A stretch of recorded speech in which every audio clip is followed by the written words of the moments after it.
Call ধরিস না কেন? সরি রে, ঘুমেছিলাম। এবার বল, এত সকাল সকাল কল দিলি কেন? আজকে একটু তাড়াতাড়ি ক্যাম্পাসে আসিস, তোদের একটা গুড নিউজ দিব। কি গুড নিউজ? সেটা ক্যাম্পাসে এলে দেখতে পারবি। আর সানি আয়মানকেও বলে দিস তাড়াতাড়ি আসার জন্য। আমি ফারিয়াকে বলে দিছি। আচ্ছা ঠিক আছে, এখন ফোন রাখ, ফ্রেশ হব। ওকে। টুট টুট টুট, কলটা কেটে গেল। আমি উঠে ফ্রেশ হতে চলে গেলাম। চলেন, ফ্রেশ হতে হতে আপনাদের পরিচয়টা দিয়ে দেই। আমি জুয়েল, আপাতত স্টুডেন্ট লাইফে আছি। একটু আগে যে কল করেছিল সে আমার বেস্ট ফ্রেন্ড তন্নি। ফ্রেশ হওয়া শেষ, নাস্তা করে ক্যাম্পাসে চলে গেলাম। গিয়ে দেখি আমি ছাড়া সবাই বসে আছে। আমি যাওয়ার পরপরই তন্নি রাগী লোক নিয়ে আমাকে বলল, কি রে হারামি, তোকে আজকে একটু তাড়াতাড়ি আসতে বললাম আর তুই আজকে দেরি করে আসলি। সরি রে, রাস্তায় অনেক জ্যাম ছিল। তোর জন্য তো সব সময় জ্যাম থাকে, আমরা রাস্তা দিয়ে আসি না। এই হারামখোর, তুই চুপ থাক, সব সময় শুধু চামচামি করস। আচ্ছা বাদ দে না, এখন তোর নিয়ে কি বলবি তাড়াতাড়ি বল, আমরা ক্লাসে চলে যাব। আজকে কোনো ক্লাস হবে না, আজকে আমরা একটা পার্টি দিব। দেখ, এখন এগুলো করার সময় নেই, অন্যদিন করব। আগে বল তোর কি কথা আছে। দোস্ত, আমার বিয়ে ঠিক হয়ে গেছে। ছেলে অনেক বড় ব্যবসায়ী, কালকে আমাকে রিং পরিয়ে দিয়ে গেছে। তন্নির কথা শুনে আমার মাথার উপর যেন আকাশ ভেঙে পড়ল। সেই কলেজ লাইফ থেকে তন্নিকে আমি অনেক ভালোবাসি, কিন্তু ফ্রেন্ডশিপ নষ্ট হয়ে যাওয়ার ভয়ে কখনো বলতে পারিনি। আমি চেয়েছিলাম আগে নিজের পায়ে দাঁড়াই, ভালো একটা চাকরি পাই, তারপর তন্নিকে আমার মনের কথা বলবো। কিন্তু এটা কি হলো? না, আমি কিছু ভাবতে পারছি না, আমার মাথা ব্যথা করতেছে। এদিকে সানি, আইমান আর ফারিয়া তন্নিকে শুভেচ্ছা জানাচ্ছে। আমার নীরবতা দেখে তন্নি বলল, কি রে, তোর আবার কি হয়েছে? তুই খুশি হসনি? আমি তাড়াহুড়ো করে বললাম, আমি অনেক খুশি হয়েছি। তাহলে তুই এভাবে চুপ করে দাঁড়িয়ে আছিস কেন? দোস্ত, তুই সত্যি বিয়েটা করবি? অবশ্যই, এর থেকে ভালো ছেলে আর কোথায় পাবো? আর তাছাড়া বিয়ের বয়সও হয়ে গেছে। চুপ করে দাঁড়িয়ে রইলাম। আচ্ছা বাদ দে তো, এখন বল বিয়ে কখন? এই তো আগামী শুক্রবার। তোরা সবাই অবশ্যই আসবি। এই নে কার্ড। এ কথা বলে আমাদের সবাইকে একটা করে কার্ড দেয়। আমার কেন জানি বুক ফেটে কান্না আসছে। মনে হচ্ছে আমার জীবন থেকে অনেক বড় কিছু একটা চলে যাচ্ছে। নিজের অজান্তেই চোখের কোণে পানি চলে আসলো। আমার এমন অবস্থা দেখে তন্নি বলল, কি রে, কি হয়েছে তোর? কাঁদতেছিস কেন? আমি তাড়াতাড়ি চোখের পানি মুছে বললাম, আরে না, এমনি। তোর বিয়ে হবে শুনে খুশিতে চোখে পানি চলে আসলো। পাগল। আচ্ছা শোন, রায়হান কল দিচ্ছে, আমি একটু বাইরে যাচ্ছি, তোরা থাক। এই রায়হানটা আবার কে? আরে তোদের দোলা ভাই। আচ্ছা থাক, পরে কথা হবে। Bye bye. তন্নি চলে গেল। আমি অবাক দৃষ্টিতে ওর চলে যাওয়ার দিকে তাকিয়ে আছি। আস্তে আস্তে চোখটা ঝাপসা হয়ে গেল, মনে হয় আবার পানি এসে জমা হয়ে গেছে। এমন সময় ফারিয়া বলল, আচ্ছা আমি ক্লাসে যাচ্ছি, তোরা কেউ যাবি? তুই যা, আমরা একটু পর আসছি। আচ্ছা ঠিক আছে। তারপর সানিয়া রাইমান আমার কাছে এসে বলে, কিরে, ঘটনা কি? কিসের ঘটনা? তোর চোখে পানি কেন? এমনি পানি চলে আসছে। তুই কি ভাবছিস আমরা কিছু বুঝি না? আমরা তোর বন্ধু না? এখনো সময় আছে, বলে দে তুই যে তন্নিকে ভালোবাসিস। কি সব বলছিস তোরা? দেখ, এখন নাটক করার সময় নেই। যদি সত্যি ভালোবাসিস তাহলে তাকে বলে দে, কিছু হবে না, আমরা আছি। আমি আর কিছু না বলে সোজা ক্যাম্পাস থেকে বাসায় চলে আসলাম। সোজা রুমে গিয়ে শুয়ে পড়লাম। তন্নির কথা ভাবছি আর চোখ দিয়ে পানি পড়ছে। ওর কথা ভাবতে ভাবতে কখন যে ঘুমিয়ে পড়েছি মনে নেই। ঘুম থেকে উঠে দেখি সন্ধ্যা হয়ে গেছে। সে 11টার সময় ঘুমাইছি আর এখন সন্ধ্যা হয়ে গেছে। তন্নির কথা মাথা থেকে কিছুতেই যাচ্ছে না। এর মধ্যে আম্মু আমার রুমে আসে এবং বলে, কিরে, এই অবস্থা হয়েছে কেন তোর? কি হয়েছে আমার? চোখ মুখ লাল হয়ে আছে, দেখে মনে হচ্ছে তুই কান্না করেছিস। আরে পাগল নাকি, আমি কেন কান্না করব? অসময় ঘুমাইছি তাই হয়তো চোখ লাল হয়ে আছে। পানি দিলে ঠিক হয়ে যাবে। আচ্ছা ঠিক আছে, ফ্রেশ হয়ে আয়, আমি চা নিয়ে আসতেছি। এরপর ফ্রেশ হয়ে চা খেয়ে ছাদে চলে গেলাম। এক কোণে গিয়ে বসলাম আর 4টার দিকে তাকিয়ে আছি। মনের মধ্যে শুধু তন্নির সাথে কাটানো সময়গুলো উকি দিচ্ছে। খুব ইচ্ছে করছে চিৎকার দিয়ে বললি, তন্নি আমি তোকে ভালোবাসি, অনেক ভালোবাসি, কিন্তু পারছি না। মনের মধ্যে অজানা একটা ভয় চেপে রেখেছে। একটু পর দেখলাম তন্নি কল করেছে। কলটা ধরতে ইচ্ছে করছে না, কয়েকবার দেওয়ার পর রিসিভ করলাম। কিরে, তুই কল ধরছিস না কেন? একটু ব্যস্ত ছিলাম। কি বলবি বল। শোন দোস্ত, কালকে আমরা শপিং করতে যাব, তুইও আমাদের সাথে যাবি। সরি, আমি পারবো না। তুই সানি বা আইমানকে নিয়ে যা। তাছাড়া ফারিয়া তো তোর সাথে আছেই। না, ওরা কেউ যাবে না, প্লিজ তুই চল। দেখ, আমার একটু কাজ আছে, আমি যেতে পারবো না। আমি এত কিছু বুঝি না, তুই যাবি। এরপর সে কলটা কেটে দিল। এমনিতেই ওর জন্য অনেক কষ্ট হচ্ছে, এর মধ্যে যদি শপিং এ যাই তাহলে আমার মাথা আরো খারাপ হয়ে যাবে। না, কিছুই মাথায় ঢুকছে না। যা হওয়ার তা পরে হবে। আমি কালকেই তন্নিকে আমার মনের কথা বলে দিব। পরের দিন ঘুম ভাঙলো তন্নির কলে। মোবাইলটা হাতে নিয়ে দেখি 22টা কল দিছে। তাড়াতাড়ি উঠে ফ্রেশ হয়ে তন্নিকে একটা টেক্সট পাঠালাম যে আমি আসছি। সারাদিন তন্নির সাথে শপিং করলাম, কথাগুলো বলতে চেয়েও পারলাম না। কেমন জানি অস্বস্তি লাগছে। তন্নির দিকে খেয়াল করে দেখলাম ও অনেক খুশি। এখন কথাগুলো কিভাবে বলবো, যদি ফ্রেন্ডশিপ নষ্ট করে ফেলে।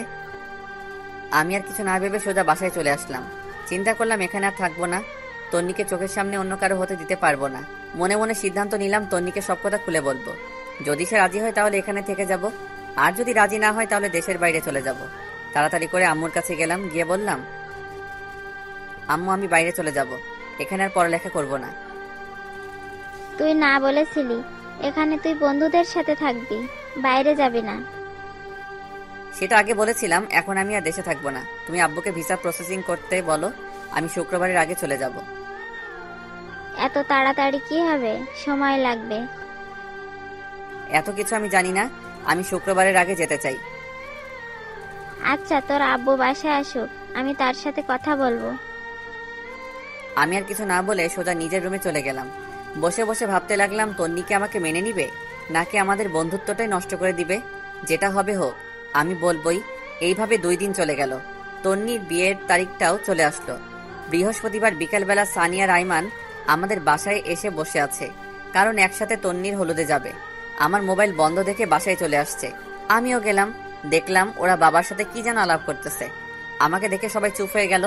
এরপর বাবা আমাকে বলল, তন্নির বিয়ের আগে বলতি, তোর ফ্লাইট কয়েকদিন পরে করতাম। আমি কিছু না বলে উঠে চলে যাচ্ছিলাম, এমন সময় বাবা বলে, শোন, কোথায় যাচ্ছিস? বাবা ওদের সাথে যাচ্ছি। আচ্ছা, যেখানে যা তাড়াতাড়ি আসিস। আজ রাত 9টায় তোর ফ্লাইট, কথাটা যেন মাথায় থাকে। সানি আর আইমান আমাদের কথা শুনে হা করে দাঁড়িয়ে আছে। হয়তো ভাবছে এত অল্প সময়ের ভিতরে কিভাবে কি করলাম, এবং ওদের না জানিয়ে। এরপর আমি উঠে রেডি হয়ে ওদের সাথে তন্নির বাসায় চলে গেলাম। ওখানে যাওয়ার পর আমাদের আরো অনেকগুলো বন্ধুকে দেখলাম। সানি আর আইমান ব্যস্ত হয়ে গেছে, আমি একপাশে গিয়ে বসে আছি আর তন্নিকে খুঁজতেছি, কিন্তু দেখতেছি না। মনে হয় সাজতেছে। একটু পর তন্নি বের হয়ে আসলো, সাথে আরো কতগুলো মেয়ে সহ। আজকে তাকে অনেক সুন্দর লাগছে, যে কেউ দেখলেই প্রেমে পড়ে যাবে। আমারও আর ব্যতিক্রম কিছু হলো না, ওর দিকে হা করে তাকিয়ে আছি। একটু পর তার ধাক্কায় বাস্তবে ফিরে এলাম। কিরে, এইভাবে হা করে কি দেখছিস? কিছু না তনি, তোর সাথে আমার কিছু সিরিয়াস কথা আছে। কি কথা বল। এখানে না, সাদে চল। আচ্ছা ঠিক আছে, চল। তারপর আমি আর তন্নি ছাদে গেলাম। গিয়ে আমি চুপচাপ দাঁড়িয়ে রইলাম। আমার নীরবতা দেখে তন্নি বলল, কিরে চুপ কেন? কি বলবি তাড়াতাড়ি বল, আমার নিচে অনেক কাজ আছে। তনি, তোকে আমি ভালোবাসি। সেই যেদিন তোকে প্রথম দেখেছিলাম সেদিন থেকে। তোর আমার ফ্রেন্ডশিপ নষ্ট হয়ে যাওয়ার ভয়ে আমি এতদিন কিছু বলিনি। দেখ, এখন মজা করার সময় না, কি বলবি বল, আমি নিচে চলে যাচ্ছি।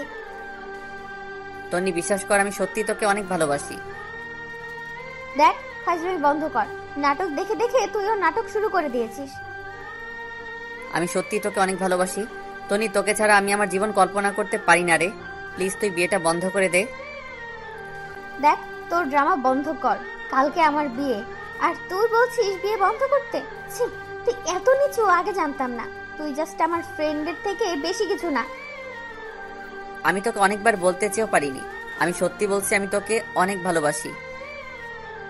এ কথা বলে আমি তন্নির গালে একটা কিস বসিয়ে দেই, আর সে রাগীভাবে আমার দিকে তাকিয়ে অনেক জোরে একটা ঠাস দেয় এবং ঠাস ঠাস দু গালে চড় বসিয়ে দেয় আর বলতে থাকে, ছি, আমার ভাবতেই অবাক লাগে তোর মতো ছেলের সাথে আমি ফ্রেন্ডশিপ করেছি, তাও আবার বেস্ট ফ্রেন্ড। কালকে আমার বিয়ে আর তুই আজকে এসেছিস আমাকে প্রপোজ করতে, তোর একটু লজ্জা শরম নেই? তুই আমার কথাটা শোন। তোর কোনো কথাই আমি শুনবো না, তুই এক্ষুনি আমাদের বাসা থেকে চলে যা, তোকে যেন আর কোনোদিন আমার সামনে না দেখি। তোর আর আমার ফ্রেন্ডশিপ এখানেই শেষ, আজ থেকে তুই আমার সাথে কোনো ধরনের যোগাযোগ করার চেষ্টা করবি না। তন্নি প্লিজ আমার কথাটা শোন। তোর সাথে আর কোনো কথা নাই, তুই এখান থেকে চলে যা, না হলে গলা ধাক্কা দিয়ে বের করে দিব। আমি আর কিছু না বলে চোখ মুছতে মুছতে সেখান থেকে বেরিয়ে গেলাম। এরপর বাসায় গিয়ে রেডি হয়ে বাবা আর আমি এয়ারপোর্টের উদ্দেশ্যে রওনা দিলাম। সানি, আইমান কাউকে কিছু জানালাম না। এরপর এয়ারপোর্ট থেকে বাবার কাছ থেকে বিদায় নিয়ে চলে গেলাম দেশ ছেড়ে। অনেক কষ্ট হচ্ছিল প্রিয় মানুষগুলোর জন্য, কিন্তু আমি এখানে থাকলে হয়তো আরো বেশি কষ্ট পাবো। যাওয়ার আগে নিজের ভার্চুয়াল জগতের সবকিছু ডিলিট করে দিলাম। একটা নাম্বারও ওপেন রাখলাম না। সেখানে গিয়ে বেশ কিছুদিন মন খারাপ করে বসেছিলাম। পরে নতুন বন্ধু, নতুন ক্যাম্পাস পেয়ে তন্নির কথা প্রায় ভুলেই গেলাম। আস্তে আস্তে ওখানকার পরিবেশের সাথে নিজেকে মানিয়ে নিলাম। দেখতে দেখতে 2 বছর চলে গেল। আমার পড়ালেখাও শেষ। চিন্তা করলাম এখানেই কোনো চাকরি করব, কিন্তু সেটা আর হলো না। আব্বু আম্মু কল দিয়ে কান্নাকাটি করতেছে। আব্বুকে অনেকবার বলছি আমি এখানে চাকরি করব, বাট আব্বু বলল নিজেদের ব্যবসা দেখাশোনা করার জন্য। সেদিন রাতে বসে বসে ল্যাপটপে কিছু কাজ করছি, এমন সময় বড় খালা আসলো। আমি বিদেশে বড় খালার কাছেই থাকি আর ওখান থেকে পড়াশোনা করি। আমার রুমে আমি খালাকে দেখে বললাম, খালামণি ঘুমাওনি এখনো? না রে বাবা, ঘুম আসছে না। তুই কি করতেছিস? কিছু না খালামণি, একটু কাজ করতেছি। কিছু বলবে? হুঁ বাবা, একটা কথা বলতাম, যদি তুই অনুমতি দিস। আরে কি আজব, আমার সাথে কথা বলার জন্য তোমার অনুমতি লাগবে নাকি? বলো কি বলবে। দেখ বাবা, আমার কোনো সন্তান নেই, তুই আমার নিজের সন্তানের মতোই। তুই যেদিন এখানে এসেছিলি আমি যে কি পরিমাণ খুশি হয়েছি তোকে বলে বোঝাতে পারবো না। আমি ভাবছি তোকে আমি সারা জীবন আমার কাছে রেখে দেব, কিন্তু সেটা তো অসম্ভব। কেন অসম্ভব? আমি তোমাকে ছেড়ে কোথাও যাচ্ছি না। আর তোমার সন্তান নেই কে বলেছে? আমি তোমার সন্তান। কাল রাতে তোর আম্মু কল করেছিল। কি বলেছে? অনেক অসুস্থ, সারাদিন বাসায় থাকতে থাকতে ওর অনেক কষ্ট হয়। তোর বাবাও বাইরে বাইরে থাকে, তাই আমি বলছিলাম কি তুই দেশে ফিরে যা, তোর মায়ের কাছে থাক, আর একটা ভালো মেয়ে দেখে বিয়ে করে ফেল। তোর মা বাবাও অনেক খুশি হবে। খালামণি সবকিছু ঠিক আছে, বাট আমি দেশেও যাচ্ছি না, অ্যান্ড বিয়ে তো ইম্পসিবল। এরপর খালামণি আমার হাত ধরে বলল, প্লিজ বাবা, এমন করিস না। তোর মা বাবার কথা একবার চিন্তা কর। ওদেরকে ইচ্ছা করে না ছেলের বউয়ের সাথে সময় কাটাতে, নাতিদের সাথে একটু খেলা করতে? প্লিজ বাবা, তুই দেশে ফিরে যা। প্রয়োজনে মাঝে মাঝে এখানে আসিস, কিছুদিন থাকবি, ঘুরবি, ভালো লাগবে। প্লিজ বাবা, না করিস না। আচ্ছা ঠিক আছে, দেখি। দেখ না, তুই কালকেই যাবি, এই নে টিকিট। এই কথা বলে আমার হাতে একটা টিকিট ধরিয়ে দিল। আমি অবাক হয়ে জিজ্ঞেস করলাম, খালামণি এটা কখন করলে? তোর এত কিছু জানার দরকার নেই।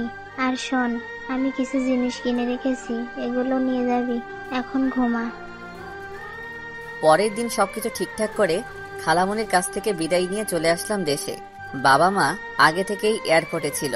আমাকে দেখে কান্না শুরু করে দিল। মায়ের দিকে তাকিয়ে আমি অবাক হয়ে গেলাম। অনেক অসুস্থ, ঠিক মতো দাঁড়াতেও পারছে না। বাবার অবস্থাও আগের মতো নেই। এরপর বাবা আর মায়ের সাথে বাসায় গিয়ে খাওয়া দাওয়া করে ঘুমিয়ে পড়লাম। আগের সিমটা আবার ওপেন করলাম। কল আর মেসেজ এসে পুরো সিম ফুল হয়ে আছে। একটা জিনিস দেখে খারাপ লাগলো, তনি একটাবার কল তো দূরের কথা, একটা মেসেজও দেয়নি। হয়তো অনেক সুখে আছে, অনেক ভালো আছে, তাই আমাকে আর প্রয়োজন মনে করেনি। চোখের কোণে পানি এসে জমা হয়ে গেল। আমি সানির নাম্বারটাতে কল দিলাম। কয়েকবার দেওয়ার পর কল ধরেই সানি বলতে শুরু করলো, কিরে তুই বাইসে আছিস? কেন, মরলে খুশি হতি নাকি? এই শালা, কথা বলবি না তুই। তোর সাথে কোনো কথা নাই, আমি তোর কেউ না। প্লিজ ভাই, রাগ করিস না, তোকে আমি সবকিছু বলবো। কিচ্ছু বলতে হবে না তোর, তুই তোর মতো থাক। আচ্ছা শোন, বিকেলে কফি শপে আয়, তোদের সাথে দেখা করব, আর কিছু কথা আছে। আইমান আর ফারিয়াকে একটু কষ্ট করে বলে দিস। আচ্ছা ঠিক আছে। এই কথা বলে কলটা কেটে দিলাম। বিকেলবেলা বের হয়ে কফি শপের দিকে রওনা দিলাম। রাস্তাঘাট সবকিছু কেমন যেন চেঞ্জ হয়ে গেছে। একটু পর কফি শপে গেলাম, গিয়ে দেখি সবাই বসে আছে। আজকেও আমার লেট হয়ে গেছে। আমাকে দেখেই ওরা দৌড় দিয়ে এসে জড়িয়ে ধরে ফেলে। এরপর তিনজনে মিলে 10 মিনিট কিল আর ঘুষি দেয়। এতদিনের জমানো সবগুলো একসাথে দিয়ে দেয়। ওদের সাথে কুশল বিনিময় করলাম। তারপর সানিকে বললাম, তো তোর আর কি অবস্থা, চাকরি বাকরি কিছু করিস নাকি? একটা প্রাইভেট কোম্পানিতে আমি আর ফারিয়া একসাথে জব করি। গুড। আইমান, তুই কি করিস? কি আর করবো, বাবার সাথে আছি ব্যবসা নিয়ে। তো তুই কি করবি, দেশে থাকবি নাকি আবার ওদা হয়ে যাবি? আরে না, তোদের ছেড়ে আর যাচ্ছি না। তো তোর বউ কোথায়? আরে আমি এখনো বিয়ে করিনি, তবে আব্বা ওনার বন্ধুর মেয়ের সাথে ঠিক করে রেখেছে। ওর পড়ালেখা শেষ হলে তারপর বিয়ে। আচ্ছা ভালো। তোদের দুজনের কি অবস্থা? দেখি দুজন দুজনের দিকে তাকিয়ে হাসতেছে। এরপর আইমান বলল, মামা, ওরা নিজেরাই সারাই ফেলছে। কি, তোরাও এই কাজ করলি? যাক, খুশি হলাম। সারা জীবন একসাথে ছিলি, এখনো থাকবি, ভালো হইছে। তো তুই কবে করছিস? আমার মতো ছেলেকে কে মেয়ে দিবে বল? ধুর, ফাজলামি করিস না। এই তন্নি কেমন আছে রে? মনে হয় অনেক সুখে আছে, তাই না? এ কথা শোনার পর ওরা তিনজন একে অপরের দিকে তাকাতে লাগলো। এরপর আইমান বলল, আসলে তন্নির বিয়ে হয়নি। মানে মস্করা করছিস তাই না? দেখ, জোকস এখন ভালো লাগে না। না রে, আইমান ঠিক বলছে, ওর বিয়ে হয়নি। কি বলছিস তোরা? বিয়ে হয়নি কেন? তুই তো সেদিন চলে গিয়েছিলি, তাহলে তুই দেখতি কেন বিয়ে হয়নি। এত কথা না বলে বিয়ে কেন হয়নি সেটা বল। আসলে রায়হান ছেলেটা অন্য একটা মেয়ের সাথে রিলেশন ছিল। বিয়ের দিন সে ওই মেয়েকে নিয়ে পালিয়ে যায়। তারপর? তারপর আর কি, ওরা বিয়েটা ভেঙে দেয়। তন্নির বাবা ওদের হাতে পায়ে ধরেছিল, কিন্তু কোনো লাভ হয়নি। পরে আমরা তোকে অনেক খুঁজেছিলাম, বাট তুইও চলে গেলি। তন্নির বাবা আমাকে অনেকবার বলেছে তন্নিকে বিয়ে করার জন্য, বাট আমি করিনি, তোর কথা ভেবে। পরে তুই বুঝবি আমি আর তন্নি সিট করে বিয়ে করেছি। আরে ধুর, এসব কেন বলছিস? আমি কিছু বলতাম না, তুই বিয়েটা করে ফেলতি। না বন্ধু, সেটা হয় না। এরপর ফারিয়া বলল, সেই থেকে তন্নি পাথরের মতো হয়ে গেছে, ঠিক মতো খায় না, ক্যাম্পাসে যায় না, আমাদের সাথেও মেশে না, দরকার ছাড়া কোনো কথা বলে না, সারা দিন জানালার গ্রিল ধরে দাঁড়িয়ে থাকে। ওর আর বিয়ের জন্য প্রপোজাল আসেনি? আসছে, বাট সে করবে না। আমাদের বিয়ের সময় এসে গিফটটা দিয়েই চলে গেছে। ও কি এখন এখানেই থাকে নাকি চলে গেছে? না, আগের বাসায় আছে। আমি একটু ওর সাথে কথা বলবো, তোরা যাবি আমার সাথে? আজকে তো সময় নেই, কালকে বিকেল বেলা সবাই ফিরে আসি, কালকে চল। আচ্ছা ঠিক আছে তাহলে। এরপর ওদের কাছ থেকে বিদায় নিয়ে বাসায় চলে আসলাম। শুয়ে শুয়ে চিন্তা করতেছি, ওর বাবা মায়ের কাছে বিয়ের প্রস্তাব দিলে কেমন হয়। ইস, আমি যদি সেদিন থাকতাম, হয়তো এতদিনে আমাদের বাচ্চাও বড় হয়ে যেত। এসব ভাবতে ভাবতে ঘুমাই গেছি। পরের দিন আমরা 4 জন ওদের বাসায় গেলাম। দরজার সামনে দাঁড়িয়ে কলিং বেলটা বাজালাম। একটু পর ওর মা এসে দরজা খুলে দেয়। আমাদের দেখে উনি অনেক খুশি হন। আমাকে দেখে বলে, আরে জুয়েল, তুই কোথা থেকে আসলে? এতদিন কোথায় ছিলে বাবা? আন্টি, আমি তো দেশে ছিলাম না। ও আচ্ছা, এই দাঁড়িয়ে কেন আছো? সবাই ভিতরে আসো। এরপর আমরা সবাই ভিতরে গেলাম। অনেক বসে আন্টির সাথে গল্প করলাম, কিন্তু তন্নিকে কোথাও দেখছি না। আমি ফারিয়াকে ইশারায় বললাম তন্নিকে দেখতে। সে উঠে তন্নির রুমে গেল, গিয়ে অনেকক্ষণ পর আসলো। তারপর আমি বললাম, কিরে, ও বাসায় নেই? আছে ভেতরে, এখানে নাকি আসবে না, তুই কথা বললে ভেতরে যা। এরপর আমি উঠে ভিতরে গেলাম। গিয়ে দেখলাম ও জানলার গ্রিল ধরে দাঁড়িয়ে আছে। আমি অনেকক্ষণ গিয়ে পেছনে দাঁড়িয়ে রইলাম। কেমন জানি নার্ভাস লাগছে, কিন্তু ওর কোনো নড়াচড়া নাই। তারপর আমি একটা কাশি দিলাম, দেখলাম পেছনে তাকালো। এরপর সে বলল, কি রে, কখন আসছিস? এই তো কিছুক্ষণ হলো। কেমন আছিস তুই? ভালো। তুই এখানে কেন আসছিস? কথাটা শুনে অনেক খারাপ লাগলো। এতদিন পর দেখা হলো, অথচ আমি কেমন আছি সেটা জিজ্ঞেস না করে উল্টো আমাকে বলে কেন আসছি। এরপর আমি বললাম, এখনো রাগ করে আছিস? সেদিনের জন্য আমি অনেক সরি। আমি কারোর উপর রাগ করি না, সেই অধিকার আমার নেই। এতদিন কোথায় ছিলি? বাইরে। তো এখন এখানে কেন আসছিস? তোকে দেখতে। দেখা হয়ে গেছে, এখন যা। কেন, তোর কি বিরক্ত লাগছে নাকি? তুই রুম থেকে বের হলে আমি খুশি হব। প্লিজ এখান থেকে যা। আমি আর কিছু না বলে সোজা চলে আসলাম, একরকম অপমানিত হয়ে। এরপর আন্টি নাস্তা নিয়ে আসলো। আমরা নাস্তা খেতে খেতে কথা বলছি। এরপর আমি আন্টিকে বললাম, আন্টি একটা কথা বলতাম, যদি কিছু মনে না করেন। বাবা বলো। আন্টি, আমি তন্নিকে বিয়ে করতে চাই। আমার কথা শুনে আইমান, সানি আর ফারিয়া অবাক হয়ে আমার দিকে তাকিয়ে রইল। আন্টি বলল, কিন্তু বাবা, তোমার বাবা মা কি রাজি হবে? আর তন্নি তো বিয়ে করার কোনো ইচ্ছে নেই বলতেছে। আন্টি, আমার মা বাবা আমার উপর কোনো কথা বলবে না। আপনি যদি রাজি থাকেন আমি তন্নিকে বিয়ে করব। বাবা ঠিক আছে, কিন্তু তন্নি? আন্টি, বিয়ের পর সব কিছু ঠিক হয়ে যাবে। আচ্ছা বাবা, দেখি কি করা যায়। তারপর আমি, আইমান, সানি আর ফারিয়া তন্নিদের বাসা থেকে চলে আসলাম। পরে আমি আব্বু আর আম্মুকে বললাম তন্নির কথা। আমার কথা শুনে ওনারা তো অনেক খুশি। বললেন, তোর পছন্দই আমাদের পছন্দ, আর তন্নি মেয়েটাকে আমারও অনেক ভালো লাগে। অবশেষে আমাদের বিয়েটা হয়ে গেল। তন্নিকে একরকম জোর করে বিয়েটা দেওয়া হয়েছে। কবুল বলার সময় দেখলাম সে বলতে চাচ্ছে না। ফারিয়া আর ওর মায়ের জোরাজোরিতে বলল, এখন প্রায় রাত 12টা। আমি, সানি আর আইমান ছাদের উপর বসে বসে আড্ডা দিচ্ছি।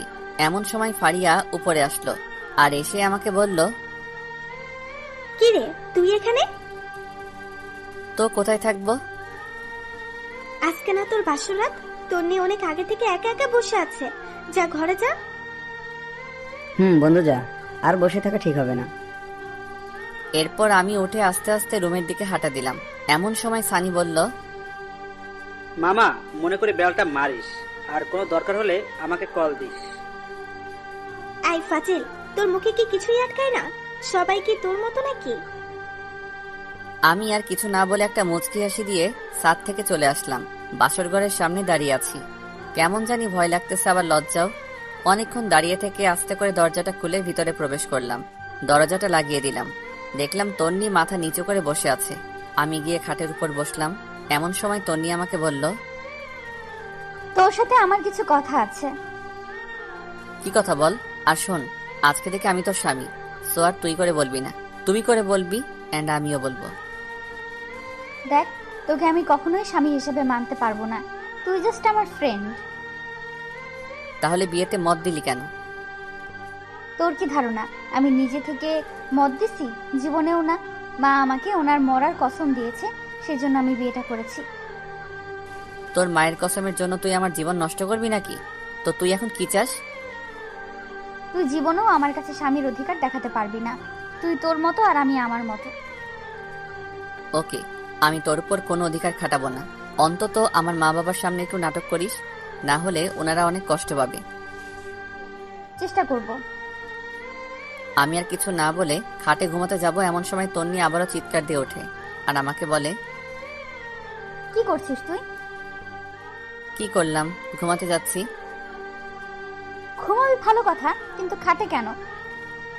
তাহলে কোথায় ঘুমাবো? যেখানে খুশি সেখানে ঘুমা, দরকার হলে সোফায় ঘুমা, বাট খাটে ঘুমাতে পারবি না। এটা আবার কেমন কথা? খাট থাকতে সোফায় কেন ঘুমাবো? কারণ তোর সাথে এক খাটে ঘুমানোর কোনো ইচ্ছাই আমার নেই, তো তুই খাটে ঘুমাবি না। আমি আর কিছু না বলে একটা বালিশ নিয়ে লাইট অফ করে সোফায় ঘুমিয়ে পড়লাম। তন্নিও খাটের উপর শুয়ে পড়লো। আমার কিছুতেই ঘুম আসছে না। পরে আমি উঠে বেলকনিতে চলে গেলাম। মনে মনে ভাবতে লাগলাম, আমার মতো অবাগা হয়তো পৃথিবীতে আর দ্বিতীয়টা নেই। এই বাসর ঘর নিয়ে কত কিছু চিন্তা করে রাখছি, বাট কিছুই হলো না। মনে মনে ভাবলাম, তন্নির সাথে ফ্রেন্ডশিপটা না হলেই ভালো হতো। সুন্দর একটা জীবন পেতাম। নিয়তি বারবার ওর কাছেই আমাকে নিয়ে আসে। এসব ভাবতে ভাবতে কখন যে চোখের কোণে পানি এসে জমা হয়েছে বুঝতেই পারিনি। এমন সময় খেয়াল করলাম রুম থেকে কান্নার আওয়াজ আসছে। আমি তাড়াতাড়ি রুমে ঢুকে লাইটটা অন করলাম। দেখলাম তন্নি ফুপিয়ে ফুপিয়ে কাঁদছে। লাইট অন করাতেই কান্না বন্ধ করে দিল। তারপর আমি বললাম, কি রে, তুই এখনো ঘুমাসনি? আর কান্না করতেছিস কেন? না এমনি। তুই কোথায় ছিলি? বারান্দায় ছিলাম। ঘুমিয়ে পড়, বেশি রাত জাগলে আবার শরীর খারাপ করবে। তুইও ঘুমিয়ে পড়। আমি আর কিছু না বলে লাইটটা অফ করে দিলাম। খেয়াল করে দেখলাম ওর মোবাইলে রায়হান ছেলেটার ছবি। এবার বুঝতে পারছি তন্নি কেন কান্না করছে। হয়তো ছেলেটাকে অনেক ভালোবেসে ফেলেছে। মনে মনে বললাম, বালিকা, তুমি আমাকে চেনো না, আমি কোন জলের মাছ। তোমাকে আমার প্রতি দুর্বল করে তারপর প্রত্যেকটা কথার প্রতিশোধ নিব। কোথাকার একটা ছেলের জন্য তুমি আমার ভালোবাসাকে 2 টাকার দামও দিচ্ছ না। এসব ভাবতে ভাবতে কখন যে ঘুমিয়ে গেছি মনে নেই। সকালবেলা একটা মিষ্টি কণ্ঠে ঘুম ভাঙলো। তাকিয়ে দেখে এটা তন্নি। এইমাত্র গোসল করে আসছে। ওর চেহারাটা অনেক মায়াবী লাগছে। আমি অনেকক্ষণ তাকিয়ে থাকার পর তন্নি বলল, ওই এভাবে ছ্যাঁচড়াদের মতো তাকিয়ে না থেকে তাড়াতাড়ি উঠে ফ্রেশ হয়ে নে। আম্মা এসে কয়েকবার ডেকে গেছে নাস্তা করার জন্য। আমি কিছুই না বলে ওয়াশরুমে চলে গেলাম। ফ্রেশ হতে হতে ভাবলাম, তন্নি মনে হয় জীবনেও আমাকে মেনে নিবে না। ফ্রেশ হয়ে রুমে আসতে দেখালাম তন্নি মন মরা হয়ে বসে আছে। আমাকে দেখেই নিচে চলে গেল। আমিও রেডি হয়ে নিচে গেলাম। গিয়ে দেখি আমি ছাড়া সবাই বসে আছে। সবাই একসাথে নাস্তা করলাম। এরপর বাবা বললেন, নাস্তা করে দেখতো আইমান আর সানি কোথায়? ওদেরকে বাবুর্চির কাছে পাঠাইছিলাম। বাবার কথা শুনে আমি হাসা শুরু করলাম। হায়রে, আমার বন্ধুগুলা বাবুর্চির কাজ করছে। তারপর বাবা বললেন, না হেসে বাইরে গিয়ে ওদের দেখ। আর শোন, কালকে তাড়াতাড়ি উঠিস, অফিসের কলিগদের সাথে পরিচয় হবি আর অফিস বুঝে নিবি। আমি আর যাব না। কিন্তু বাবা। কোনো কিন্তু না, যেটা বলছি সেটাই। তারপর নাস্তা করে সানি আইমানকে খুঁজতে লাগলাম। বেশ ভালোভাবেই বউ ভাতের অনুষ্ঠানটা শেষ হয়। এরপর রাতে যখন আবার ঘুমাতে যাই, গিয়ে দেখি তন্নি আগে থেকেই বিছানায় শুয়ে আছে। আমি কিছু না বলে ছাদে চলে গেলাম। সারা রাত ওখানে কাটিয়ে দিলাম। পরের দিন সকালবেলা নাস্তা করে বাবার সাথে অফিসে চলে গেলাম। বাবা সবার সাথে পরিচয় করিয়ে দিলেন এবং এটাও বললেন যে আজ থেকে আমি ওদের বস। সবাই আমাকে অভিনন্দন জানালো। সেদিন সবার সাথে পরিচিত হয়ে বাসায় চলে আসলাম। এইভাবে 1 সপ্তাহ চলে গেল। তন্নির সাথে আমার আর তেমন কথা হয় না। দরকার ছাড়া আর কোনো কথা নেই। সেদিন সকালে নাস্তা করে অফিসে এসে কিছু দরকারি কাজ সেরে নিলাম। তারপর চেয়ারটাতে গা এলিয়ে দিয়ে চোখটা বন্ধ করলাম। এমন সময় ইউসুফের কল। কিরে দোস্ত, কি অবস্থা? বিয়ে করে তো আমাদের ভুলে গেলি। আরে না, কি যে বলিস, তোদের কেন ভুলবো? দোস্ত, তোর বিয়েতে আসতে পারিনি, আম্মু অসুস্থ ছিল, কিছু মনে করিস না। আরে না, তো বল আন্টি কেমন আছে? আগের থেকে ভালো। তোর বাসা সবাই কেমন আছে? না রে দোস্ত, তেমন ভালো নাই। আম্মু আব্বু দুজনই অসুস্থ। এক কাজ কর, ওনাদেরকে নিয়ে দূরে কোথাও থেকে ঘুরে আয়। যদি পারিস দেশের বাইরে যা, ভালো লাগবে। ঠিক বলেছিস। আচ্ছা, দেখি কি করা যায়। কথা বলেই কলটা কেটে দিলাম। মনে মনে চিন্তা করলাম, কোথাও থেকে ঘুরে আসলে মন্দ হয় না। এগুলো ভাবতে ভাবতে দেখি টিফিনের সময় হয়ে গেছে। আমি হালকা কিছু খেয়ে নিলাম। এরপর চিন্তা করলাম তন্নিকে একটা কল দেই, খেয়েছে কিনা জিজ্ঞেস করি। এরপর তন্নিকে কল দিলাম। কিছুক্ষণ রিং হওয়ার পর কলটা ধরলো। বিরক্ত নিয়ে বলল, কি ব্যাপার, তুই এ সময় কেন কল দিলি? না মানে, খেয়েছিস কিনা জানার জন্য।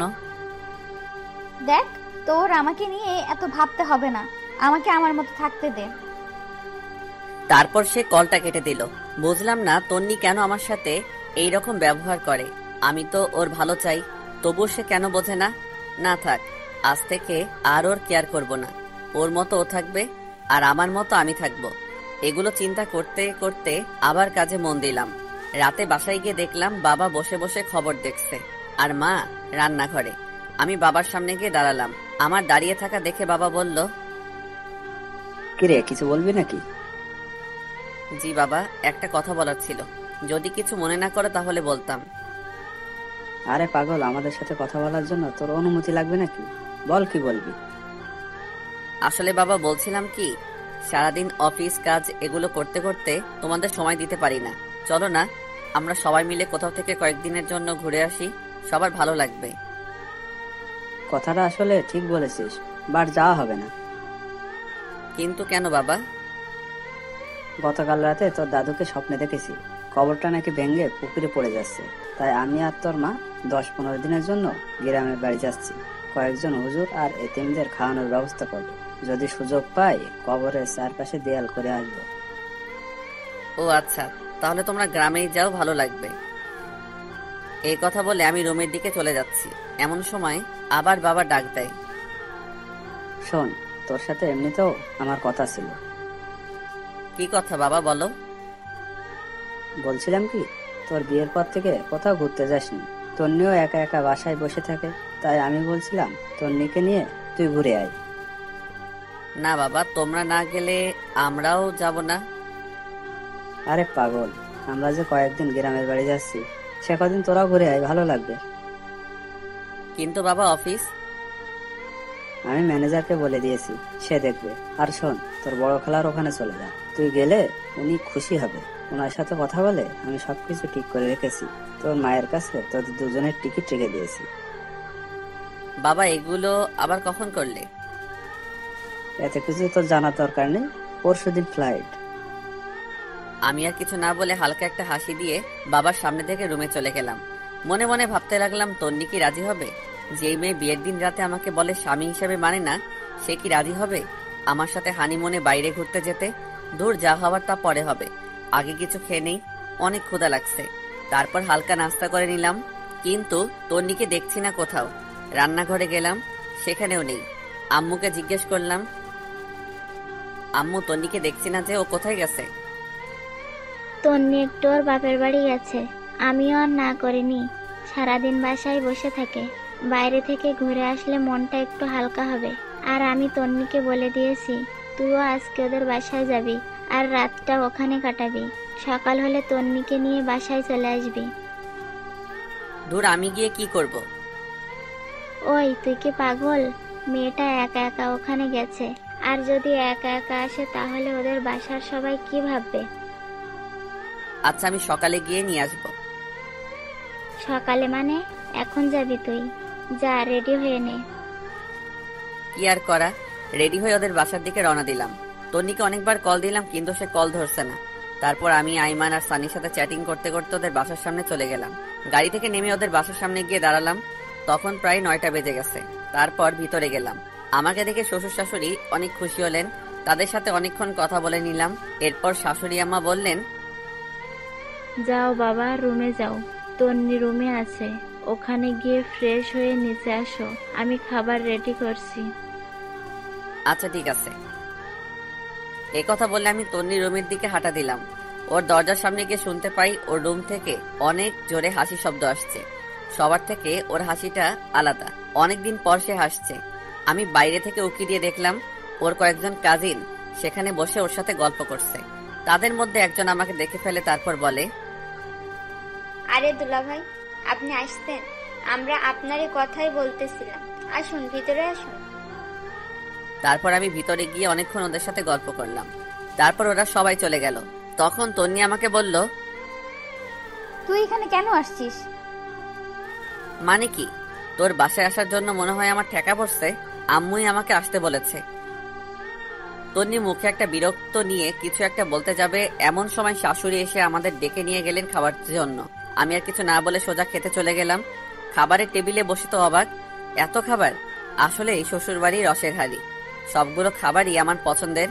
এরপর খাওয়া দাওয়া সেরে আমি রুমে এসে বিছানায় শুয়ে পড়লাম। কিছুক্ষণ পর তন্নি রুমে আসলো আর এসে চেঁচামেচি শুরু করে দিল। কি রে, তুই বিছানায় শুয়েছিস কেন? তো কোথায় শুব? তোর রুমে তো সোফাও নেই। সোফা নেই তো কি হয়েছে? ফ্লোর আছে না, ফ্লোরে শুয়ে পড়। মানে ফ্লোরে শুয়ে পড়বো মানে?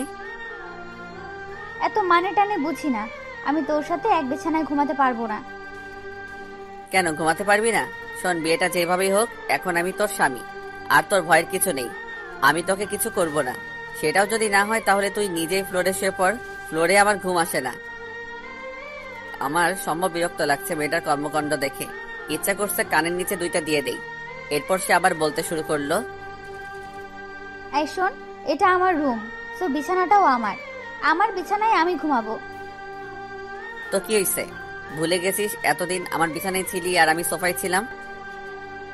আমি নিজের ইচ্ছায় ঘুমাইনি, তুই তো বললি আমাকে বিছানায় ঘুমাতে। দূরে ফালতুর সাথে কথা বলে পারা যাবে না, তাই আমি নিজেই ফ্লোরে শুয়ে পড়লাম। শুয়ে শুয়ে ভাবতেছি তন্নি যদি কালকে আমাদের বাসায় যাওয়ার পর শুনে যে আমি হানিমুনের ব্যবস্থা করে আসছি তখন কি করবে। এগুলো ভাবতে ভাবতে দেখলাম ফকিরনি খুব আরাম করে ঘুমিয়ে আছে। মনে মনে বললাম, তন্নি তুই হয়তো জানিস না আমি কি জিনিস, তোরে আমি এমন সোজা করবো যে তুই আমাকে ছাড়া কিছুই বুঝবি না। এসব ভাবতে ভাবতে কখন যে ঘুমিয়ে পড়েছি নিজেও জানি না। খুব সকালবেলা ঘুমটা ভেঙে গেল। ঘুম থেকে উঠতে যাব এমন সময় দেখি পুরো পিঠটা ব্যথা করতেছে। করারও কথা, সারা রাত ফ্লোরে ছিলাম, তাই একটু বেশি ব্যথা করছে। খাটের দিকে তাকিয়ে তন্নি খুব আরামে ঘুমিয়ে আছে। ঘুমন্ত অবস্থায় ওকে একদম বাচ্চাদের মতো লাগছে, মুখটা অনেক মায়াবী লাগছে। আমি অনেকক্ষণ তাকিয়ে রইলাম। একটু পর দেখলাম ওর কতগুলো চুল উড়ে এসে মুখটা ঘুরে রাখছে। ইচ্ছে করছে চুলগুলোকে আলতো করে আবার পেছনে সরিয়ে দেই। বিয়ের পর থেকে এখনো পর্যন্ত তন্নিকে টাচও করিনি। এখন খুব ইচ্ছা করছে ওর মায়াবী মুখটা একটু হাত বুলিয়ে দিতে, কিন্তু যদি জেগে যায় তাহলে আমার 12টা বাজাবে। কিন্তু নিজের ইচ্ছাটাকে আর কন্ট্রোল করতে পারলাম না। ওর মুখের চুলগুলো আস্তে আস্তে সরাতে লাগলাম। হঠাৎ করেই তন্নির ঘুম ভেঙে যায় আর আমাকে ওর এত কাছে দেখে চিৎকার দিয়ে ওঠে এবং সাথে সাথে আমার মুখে ঠাস ঠাস 2টা চর বসিয়ে দেয়। তারপর রেগে চোখ মুখ লাল করে আমাকে বলতে লাগলো, ছি, তুই এত নোংরা! আমি তো তোকে ভালো মানুষ ভাবছিলাম, কিন্তু তুই যে এত নিম্নমানের আমি তো জানতাম না। তোর সাথে কথা বলতেই আমার রাগ হচ্ছে। তুই ভুল ভাবতেছিস, আমার কথা শোন। তোর কোনো কথাই আমি শুনবো না। এমন সময় তন্নির আম্মু এসে আমাদের ডাক দেয় এবং বলে তাড়াতাড়ি নিচে যেতে, নাস্তা রেডি। তারপর আমি আর কিছু না বলে ওয়াশরুমে চলে যাই। ফ্রেশ হয়ে এসে ওর রুমে বসে আছি। সেও কোথায় যেন গেছেন। বসে বসে ভাবছি, মানুষ করো সহজে অবিশ্বাস করতে পারে। আমি যদি জোর করে কিছু করার চেষ্টা করতাম তাহলে তো বিয়ের প্রথম রাতেই করতে পারতাম, বাট ওগুলো তো আমার মনে নেই। একটু পর তন্নি এসে আমাকে নিয়ে নাস্তা করতে গেল। আমিও কোনো কথা না বলে চুপচাপ নাস্তা করে রুমে চলে আসলাম। এসে রেডি হচ্ছি, কারণ তন্নিকে বাসায় দিয়ে এসে আমি আবার অফিসে চলে যাব। তন্নিও রেডি হয়ে আসলো। অতঃপর তাকে বাসায় দিয়ে আসলাম। অফিসে গিয়ে দেখি অনেক কাজ জমে আছে, এক নাগারে করতে লাগলাম। ঘড়ির দিকে তাকিয়ে দেখি 2টা বাজে। না, এখন আর কাজ করা যাবে না। আমি উঠে নামাজ পড়লাম, তারপরে ক্যান্টিনে গেলাম নাস্তা খাওয়ার জন্য। এমন সময় তন্নির কল আসলো। বলো কি হয়েছে? কিন্তু কলটা দিয়েছে বাবা। তারপর ওই বলল, তন্নি না, আমি তোর বাবা বলছি। বাবা এই সময় কল দিয়েছো, কিছু বলবে? তুই এখন কোথায়? ক্যান্টিনে এসেছি নাস্তা করার জন্য। নাস্তা করার দরকার নেই, তুই বাসায় আয়, একসাথে খাবো। কিন্তু বাবা। কোনো কিন্তু না, তোর সাথে কথা আছে। আচ্ছা ঠিক আছে, আসতেছি। এরপর আমি বাসায় চলে গেলাম। গিয়ে দেখি সবাই খাবার টেবিলে বসে আছে, মনে হচ্ছে আমার জন্য বসে আছে। আমি গিয়ে মায়ের পাশে বসলাম। খাওয়া দাওয়া শুরু হলো। এক সময় বাবা বলল, তোকে যে বলেছিলাম আমরা গ্রামের বাড়ি যাব, মনে আছে তোর? তোর দাদা দাদুর কবর পাকা করব। আছে, কিন্তু। কিন্তু কি? আমি কোথাও যেতে পারবো না। আরে তুই আমাদের সাথে যাবি কেন? তোরা তো ঘুরতে যাচ্ছিস। না বাবা, আমরা কোথাও যাচ্ছি না। দরকার হলে তন্নিকে তোমাদের সাথে নিয়ে যাও। দেখলাম তন্নি আমার দিকে আর চোখে তাকিয়ে আছে। তারপর মা বললেন, এটা কেমন কথা? তুই না কালকে বললি তোরা ঘুরতে যাবি? বলেছিলাম, বাট আর যাব না। আমার কাজ আছে, সবকিছু ক্যান্সেল করে দিয়েছি। তারপর বাবা তন্নিকে জিজ্ঞেস করলো ওনাদের সাথে যাবে কিনা। তন্নি না করে দিল। আমিও আর কিছু না বলে সোজা রুমে চলে গেলাম। বিকেলবেলা আর অফিসে গেলাম না। সেদিন বিকেলবেলা সানি আর আইমানের সাথে আড্ডা দিলাম অনেকক্ষণ। এর মধ্যে আইমান আমাকে বলল, এই জুয়েল, টুনি কি তোকে মেনে নিয়েছে নাকি এখনো পাগলামি করে? আমি টেনশনে পড়ে গেলাম। সত্যি বলবো নাকি মিথ্যা বলবো চিন্তা করতেছি। আর চুপ করে থাকা দেখে সানি বলল, আমরা সব জানি, তবুও তোর মুখ থেকে শুনতে চাই। তাহলে আমরা নিজেরা কিছু করে সবকিছু ঠিকঠাক করতে পারবো মনে হয়। সানি আর আইমানের কথা শুনে একটু শান্তি লাগলো। আসলেই বন্ধু ছাড়া কোনো কিছু হয় না। তারপর আমি পুরো ঘটনাগুলো ওদের দুজনকে বললাম। তারপর আমি সানিকে বললাম, এই সানি, ফারিয়া তো আমাদের বন্ধু, বাট তুই যে ওকে বিয়ে করেছিস, সে কি তোর সাথে এমন করে? আরে না, ও আমার অনেক কেয়ার করে। আরে সানি তো বাসর রাতেই বিড়াল মেরে ফেলেছে। এ কথা বলে সবাই হাসাহাসি শুরু করলাম। একটু পর আইমান আমাকে বলল, জেল শোন, একটা বুদ্ধি দিই, আমার ধারণা 100% কাজে দিবে। আরে তাড়াতাড়ি বল। তুই আজ থেকে তন্নির কোনো কেয়ার করবি না, ওকে সব সময় এড়িয়ে যাবি, খারাপ ব্যবহার করবি, দেখবি সোজা হয়ে গেছে। আরে না, এটা কি করে হয়? আমি ওকে অনেক ভালোবাসি। আরে বেটা শোন, ভালোবাসি বলে লাভ হবে না, ওর মনেও ভালোবাসা আনতে হবে। তুই আজ থেকে ওকে এড়িয়ে যা, দেখবি ও ঠিক হয়ে যাবে। আচ্ছা, দেখি কি করা যায়। এরপর আমি বাসায় চলে যাই। রুমে ঢোকার সাথে সাথে তন্নির প্রশ্ন করা শুরু হয়ে গেল। কোথায় ছিলি এতক্ষণ? অফিসে ছিলাম। অফিস কি 12টা পর্যন্ত হয় নাকি? সেটা তো না জানলেও চলবে। আর আমি কি করব না করব, কোথায় যাব নাকি যাব না, সেটা তোকে বলতে হবে নাকি? আমাকে বলতে হবে না, এত রাত পর্যন্ত জেগে থাকতে আমি পারবো না। তোকে জেগে থাকতে কেউ বলছে নাকি? তুই ঘুমা। তুই আমার সাথে এইভাবে কথা বলতেছিস কেন? কিভাবে বলছি? সারাদিন অফিস করছি, বিরক্ত লাগছে, যা। ও, এখন তো বিরক্ত লাগবে, তাই না? চুপ করবি নাকি কানের নিচে 2টা দিব? কি, আমাকে মারবি? তোকে মারতে কি কারো পারমিশন লাগবে নাকি? চুপ কর, নইলে লাথি দিয়ে রুম থেকে বাহির করব। দেখলাম তন্নি চোখ মুখ লাল করে শুয়ে পড়ল। মনে মনে আইমানকে ধন্যবাদ দিলাম। আসলে আপনারা যেমনটা দেখছেন, বাস্তবে আমি তেমন নই। এই ব্যবহারের মাধ্যমে যদি তন্নি ভালো হয়, সেজন্যই এমন করতেছি। আমিও আর কিছু না বলে লাইট অফ করে দিয়ে সোফায় শুয়ে পড়লাম। সকালে ঘুম থেকে উঠে দেখলাম তন্নি বিছানায় নেই। আমি ফ্রেশ হয়ে নিচে গেলাম। দেখলাম তন্নি আব্বু আম্মুর ব্যাগ আর জিনিসগুলো রেডি করে দিচ্ছে। আমি যাওয়ার পর সবাই নাস্তা করতে বসলাম। মা বললেন, শোন, একটা কথা বলতাম। বলো। আমরা যাওয়ার পর তন্নি একটু ওর বাপের বাড়ি যাবে, তুই একটু দিয়ে আসিস। আমার সময় নেই, যে যাওয়ার সে একাই যাবে। আর বাপের বাড়ি থেকে কালকেই তো আসলো। আমরা যাওয়ার পর বাসায় তো কেউ থাকবে না, তুই থাকবি অফিসে, তাই বলছিলাম। দেখো, এত কিছু আমি বুঝি না, ও গেলে একাই যাবে। আর কিছু না বলে নাস্তা করে উঠে গেলাম। তারপর বাবা মাকে আমি বাস স্টপে দিয়ে আসলাম। বাসায় এসে দেখি তন্নি নেই। কল দিলাম, ধরতেছে না। আমিও আর কল না দিয়ে রেডি হয়ে অফিসে চলে গেলাম। দুপুরবেলা ক্যান্টিনে খাবার খেতে গেলাম। বাবা মাকে কল দিয়ে জিজ্ঞেস করলাম কত দূর গেছে। অনেকক্ষণ কথাবার্তা বলে কল কেটে দিলাম। হঠাৎ করে তন্নির কথা মনে পড়ল। আমি এবার তন্নিকে কল না দিয়ে শাশুড়িকে কল দিলাম। হ্যালো, আসসালামু আলাইকুম। ওয়ালাইকুম সালাম। বাবা, কেমন আছো? আছি ভালো। আপনারা সবাই কেমন আছেন? আছি, সবাই ভালো। খাওয়া দাওয়া করছেন? তন্নি খেয়েছে? এই তো আমরা করতেছি, তুমি করছো? জি, নাস্তা করতেছি। অফিস শেষে আমাদের এখানে চলে আসিও, তোমার আব্বু আম্মুর সাথে আমার কথা হয়েছে। কিন্তু? কোনো কিন্তু না, আমি বলছি তুমি চলে আসিও। আচ্ছা ঠিক আছে। কলটা কেটে দিলাম। তারপর সানিয়ার আইমানকে কল দিলাম, সবকিছু বললাম। ওরাও বলতেছে চালিয়ে যাওয়ার জন্য। রাত প্রায় 8টা। আমি ওদের বাসার সামনে গেলাম। তন্নিকে কল দিব চিন্তা করলাম, কিন্তু দিলাম না। কলিং বেল দেওয়ার সাথে সাথে তন্নি এসে দরজা খুলে দিয়ে গেছে। মনে হয় আমার জন্যই ওয়েট করতেছিল। আমি শ্বশুর শাশুড়ির সাথে কথা বলে তন্নির রুমে গেলাম। আমার সাথে কোনো কথা বলতেছে না। আমি ওয়াশরুমে গিয়ে ফ্রেশ হয়ে আসলাম। একটু পর শাশুড়ি এসে খাওয়ার জন্য ডেকে গেল। আমিও সোজা নিচে চলে গেলাম। খাওয়া দাওয়া করে বাইরে বের হলাম। আব্বুকে কল দিলাম। অনেকক্ষণ কল দিয়ে কথা বললাম। তারপর বাসায় আসলাম। রুমে যাওয়ার সাথে সাথে তন্নি অনেক জোরে দরজাটা লাগিয়ে দিল। কি রে, এত জোরে দরজা দিলি কেন? তুই এখানে কেন আসছিস?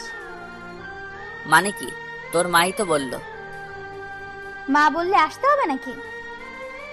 দেখ, বেশি কথা বলবি না, তোরে দেখলেই আমার রাগ হয়। যা শুয়ে পড়। তুই আমার রুম থেকে বের হ। তুই কি আমাকে অপমান করছিস? ধরে নে তাই তুই আমার রুমে থাকতে পারবি না। ভুলে গেছিস সবসময় আমার রুমেই থাকিস এন্ড আমার খাটে। তুই কি যাবি নাকি গলা ধাক্কা দিব? আমি আর কিছু না বলে বের হয়ে গেলাম। চিন্তা করলাম নিজের বাসায় চলে যাব, কিন্তু এত রাতে যাওয়া রিস্কি হয়ে যাবে, তাছাড়া শ্বশুর শাশুড়িও খারাপ মনে করবে। আর কিছু চিন্তা না করে সোজা নিচে চলে গেলাম।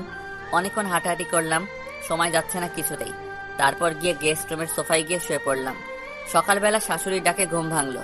আমাকে সোফায় দেখে উনি বলল, কি বাবা, তুমি সোফায় কেন ঘুমিয়েছো? রুমে যাওনি? আমি কিছু বলতে যাব এমন সময় তন্নি কোথা থেকে তার আম্মুকে বলে, আম্মু তোমার জামাই কি করেছে জানো? কি করেছে? কাল রাতে আমাকে গান শোনানোর জন্য বলেছিলাম, সে শোনায়নি, তাই শাস্তি দিয়েছি যে আমার সাথে আজকে ঘুমাতে পারবে না। আমি তো পুরো টাসকে খেয়ে বসে আছি। ফকিন্নি কত বড় মিথ্যা কথা বলল। বাহ, কি সুন্দর নিজেকে বাঁচিয়ে নিল। তারপর শাশুড়ি আমাকে বলল, বাবা, আমার মেয়েটা গান পছন্দ করে, তুমি মাঝে মাঝে একটু গান শোনায়ও। আর তুইও, সামান্য একটা গানের জন্য বুঝি কেউ রুমে থাকতে দেয় না? আমি দুঃখ ভারাক্রান্ত একটা হাসি দিয়ে ওয়াশরুমে গিয়ে ফ্রেশ হয়ে নাস্তা করে অফিসে চলে গেলাম। একটু পর আমাদের অফিসের একটা কলিগ আমার রুমের সামনে আসলো। হ্যালো স্যার, আসতে পারি? আরে আদিবা, আসো আসো। Thanks sir. কিছু বলবে? বলছিলাম কি স্যার, আগামী সপ্তাহে আমি একটু বাড়ি যাব, আমার চাচাতো ভাইয়ের বিয়ে। ও আচ্ছা, ছুটি লাগবে এই তো? জি স্যার। কতদিন লাগবে? স্যার 7 দিন হলে ভালো হতো। আচ্ছা ঠিক আছে, যাও দিলাম, ভালোভাবে যাবে। ধন্যবাদ স্যার। এরপরও দেখলাম আদিবা কিছু বলবে, কিন্তু বলছে না, শুধু ছটফট করছে। তাকে আমি বললাম, কি কিছু বলবে নাকি? আসলে স্যার একটা কথা বলার ছিল। সমস্যা নাই, বলো। স্যার এখানে তো আমার কেউ নেই, আপনাকে বড় ভাইয়ার মতো দেখি, যদি ভাই হিসেবে আমার একটু উপকার করতেন খুশি হতাম। আরে পাগল নাকি তুমি? কোনো সমস্যা নাই, তুমি নির্ভয় বলো। স্যার অনেকদিন পর বাড়ি যাচ্ছি তো, আপু আম্মুর জন্য কিছু শপিং করব আর কিছু জিনিস নেব। আপনি যদি বিকেলবেলা আমার সাথে একটু শপিংয়ে যেতেন অনেক উপকার হতো স্যার। আচ্ছা ঠিক আছে, যাব। ধন্যবাদ স্যার। একথা বলে আদিবা তার ডেস্কে চলে গেল। বিকেলবেলা আদিবার সাথে শপিং মলে গেলাম, অনেক কিছু নিলাম, ওর বাবার জন্য, ওর মায়ের জন্য। অনেক কেনাকাটা করার পর আদিবা একটা কসমেটিক্সের দোকানে গেল, আমিও ওর পিছে পিছে গেলাম। আদিবার ব্যাগগুলো আমার কাছে ছিল। কসমেটিক্সের দোকানে যাওয়ার পর আমি আর আদিবা পাশাপাশি দাঁড়িয়েছিলাম। সেখানে গিয়ে বিশাল আকারে একটা শখ খেলাম। দেখলাম তন্নিও সেখানে তার বান্ধবীদের সাথে কি যেন কিনতেছে। আমাকে আদিবার সাথে দেখে আমার সামনে এসে বলে, মেয়েটা কে? ও আমার। পুরোটা বলার আগেই আমার গালে ঠাস করে একটা চর বসিয়ে চোখ মুখ লাল করে কাঁদতে কাঁদতে দোকান থেকে বের হয়ে গেল। তন্নি কয়েকটা বান্ধবী এসে আমাকে বলল, ছি ভাইয়া, বাসায় বউ রেখে বাইরে মেয়ে নিয়ে ঘুরেন, আপনার লজ্জা করে না? তারপর সবাই দোকান থেকে বের হয়ে গেল। লজ্জায় আমার পুরো মুখ লাল হয়ে গেল। খারাপটাই সবাই দেখলো, আসল কাহিনীটা কারো চোখে পড়ল না। তারপর আমি আর আদিবাও বের হয়ে গেলাম। আদিবা আমাকে বলল, সরি স্যার, আমার জন্য আজকে আপনাকে অপমানিত হতে হয়েছে। আরে ধুর, এগুলো কিচ্ছু না। তোমার কি দোষ? কেউ তো আসল কথা জানে না, সেই জন্য রিয়াক্ট করতেছে। ম্যাডাম কিন্তু অনেক রাগ করেছে। এটা কোনো সমস্যা না, সব ঠিক হয়ে যাবে। স্যার একটা কথা বলতাম। বলো। ম্যাডামের নাম্বারটা আমাকে দিবেন, আমি সব বুঝিয়ে বলবো। আরে তুমি কল দিলে সে আরো বেশি রিয়াক্ট করবে, উল্টো তোমাকে অপমান করবে। সমস্যা নেই স্যার, আপনি নাম্বারটা আমাকে দিন, আর এটা ধরুন। কি এটাতে? স্যার আপনাদের বিয়েতে তো যেতে পারিনি, তাই ম্যাডামের জন্য আমার পক্ষ থেকে একটা গিফট। তুমি আবার এটা কখন কিনলে? সেটা আপনার না জানলেও চলবে, আপনি এটা নেন আর নাম্বারটা দিন। ধন্যবাদ, এই নাও নাম্বার। তারপর আমি নাম্বারটা দিয়ে দিলাম। গিফটটা নিয়ে আদিবাকে একটা রিকশায় উঠিয়ে দিয়ে আমি বাসায় চলে আসলাম। এসে গিফটটা খুলে দেখলাম একটা নীল শাড়ি, অনেক সুন্দর, তন্নিকে অসাধারণ লাগবে। এরপর আমার মাথায় একটা বুদ্ধি আসলো, ফারিয়াকে কল দিয়ে সবকিছু বলে দেই। কারণ তন্নি আজকের বিষয়টা ফারিয়ার সাথে শেয়ার করবে। আমি ফারিয়াকে কল দিয়ে সবকিছু বলে দিছি এবং এটাও বলে দিয়েছি যে এমনভাবে কথা বলবে যেন তন্নির প্রচুর রাগ হয়। বাসায় একা একা ভালো লাগছে না, আব্বু আম্মুও নাই, তন্নিও নাই। আমি তন্নিকে কল দিলাম, বাট নাম্বার বন্ধ। এরপর তন্নির আম্মুর কাছে কল দিলাম। হ্যালো, আসসালামু আলাইকুম। ওয়ালাইকুম সালাম। কেমন আছো বাবা? জি ভালো, আপনি? আছি মোটামুটি। তন্নি কোথায়? ওর নাম্বার বন্ধ কেন? কি জানি বাবা, বিকেলে কোথা থেকে কাঁদতে কাঁদতে এসে রুমের দরজা বন্ধ করে দিয়েছে। অনেকবার ডেকেছি, দরজা খুলছে না, কিছু খাচ্ছেও না। তোমার সাথে কি কিছু হয়েছে? না, আমার সাথে কিছু হয়নি। তো বাবা আজকে আমাদের বাসায় আসবে না? না, আজকে আসবো না। কেন বাবা?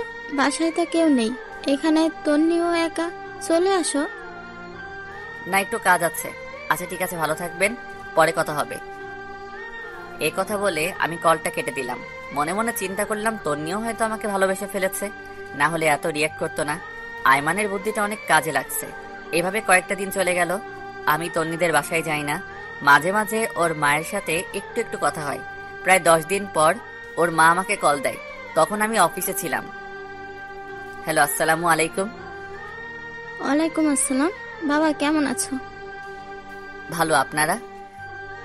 আছি, সবাই ভালো। বাবা তুমি একটু আজকে আমাদের বাসায় আসতে পারবে? আসলে আমার তো একটু কাজ ছিল। কেন, কোনো সমস্যা হয়েছে নাকি? আসলে হয়েছে কি, আমার বড় বোন নাকি অনেক অসুস্থ।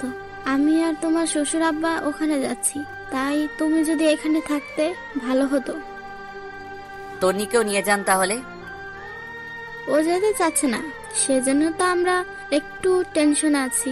সে একা একা বাসায় কিভাবে থাকবে? যদি তুমি একটু আসতে ভালো হতো। আচ্ছা ঠিক আছে, আপনারা যান, আমি সন্ধ্যার সময় আসব।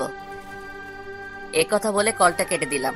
কেমন জানি খুব খারাপ লাগছে আজকে। অনেকদিন পর ওর সাথে দেখা করতে যাচ্ছি। রাত প্রায় 8টার সময় ওদের বাসায় গেলাম। কলিং বেল বাজানোর সাথে সাথেই দরজা খুলে দিল। মনে হয় আমার জন্যই অপেক্ষা করছিল। ভিতরে গেলাম, দেখলাম চোখ মুখ লাল করে বসে আছে, দেখতে বাচ্চাদের মতো লাগছে। তারপর আমি বললাম, কেমন আছিস? তুই এখানে কেন আসছিস? আম্মা বলেছে তাই। লজ্জা করে না অন্য মেয়েদের সাথে ঘুরে এখন এখানে আসতে? সেটা আমার ব্যাপার, আমি তো তোর কেউ না। আমাকে নিয়ে তোর এত মাথা ব্যথা কেন? তোর মতো ফালতুকে বিয়ে করাই আমার ভুল হয়েছে। আগে জানলে জীবনও কবুল বলতাম না। আমার মাথা গরম করবি না। কি করবি তুই? রাগে আমার পুরো শরীরের লোম দাঁড়িয়ে গেছে। আমি কোনো কথা না বলে ব্যাগটা রেখে ওয়াশরুমে চলে গেলাম। ফ্রেশ হয়ে এসে দেখি তন্নি নেই, মনে হয় ঘুমিয়ে গেছে। আমি আর ওর রুমে গেলাম না, সামনে গেস্ট রুমের সোফায় শুয়ে রইলাম, কিন্তু ঘুম আসছে না। একটু পর আস্তে আস্তে উঠে তন্নির রুমের দিকে গেলাম, দেখলাম ও ঘুমিয়ে আছে। অনেকক্ষণ আমি বাইরে থেকে দাঁড়িয়ে দাঁড়িয়ে ওকে দেখলাম। হঠাৎ করে খেয়াল করলাম ওর পুরো শরীর কাঁপতেছে। আমি তাড়াতাড়ি রুমে গেলাম, কপালে হাত দিয়ে দেখি জ্বরে পুরো শরীর পুড়ে যাচ্ছে। আমি তো টেনশনে পড়ে গেলাম, কি করব বুঝতে পারতেছি না। পরে কিচেন রুম থেকে একটা বাটি নিয়ে এসে ওর মাথায় জলপট্টি দিলাম অনেকক্ষণ, কিন্তু কিছুতেই কমছে না। পরে একটা বালতিতে পানি নিয়ে এসে ওর মাথায় দিলাম।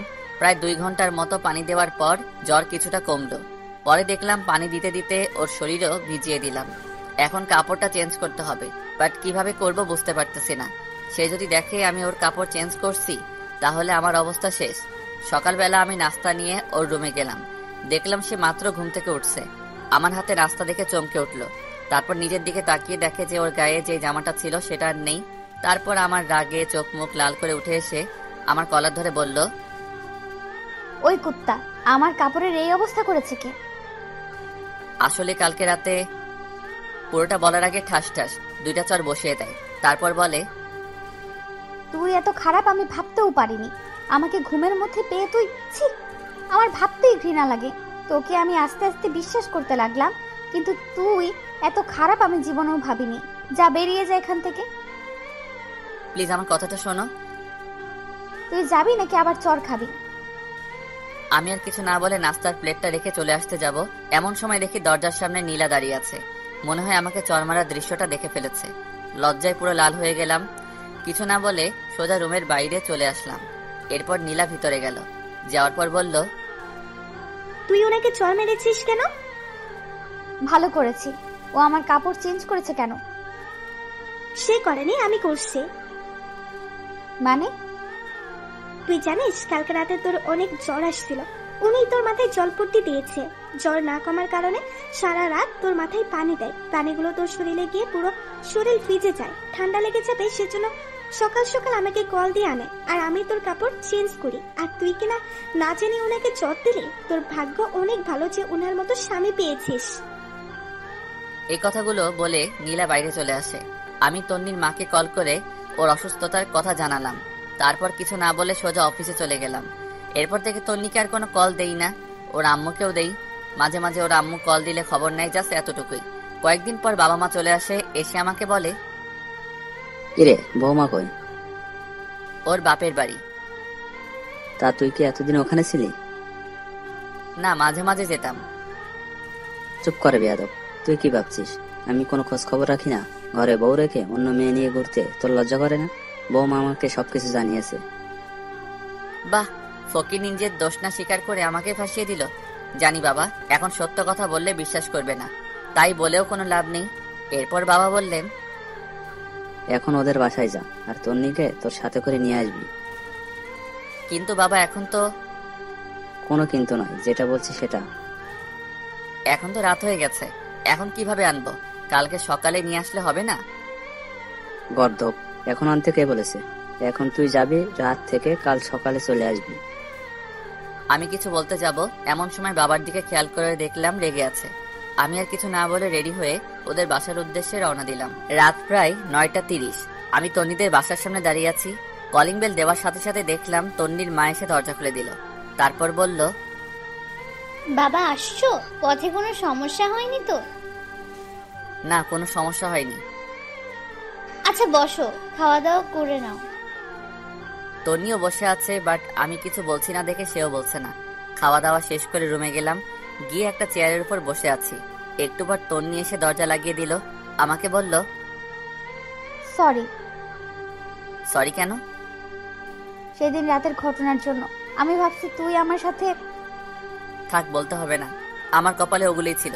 তুই ঘুমা, সকালে তাড়াতাড়ি যেতে হবে। তুই কোথায় ঘুমাবি? আমাকে নিয়ে তোর চিন্তা করতে হবে না, তুই ঘুমা। খাটে ঘুমা, আমি নিচে ঘুমাবো। কেন, তোর চর খাওয়ার জন্য নাকি তোর কাছে অপমানিত হওয়ার জন্য? সে আর কিছু না বলে ঘুমিয়ে পড়ল। আমি একটা বালিশ নিয়ে নিচে শুয়ে পড়লাম। সকালবেলা ঘুম থেকে ছাদে গেলাম। তন্নিও আমার পেছনে পেছনে গেল। দেখে মনে হচ্ছে কিছু একটা বলবে, বাট বলতে পারতেছে না। এরপর আমি বললাম, কিছু বলবি? তুই কি সত্যি আমাকে ভালোবাসিস? পাগল নাকি, তোরে কেন আমি ভালোবাসবো? মিথ্যা বললাম, দেখি ও কি রিয়াক্ট করে। তাহলে এতদিন যে বললি তুই আমাকে ভালোবাসিস?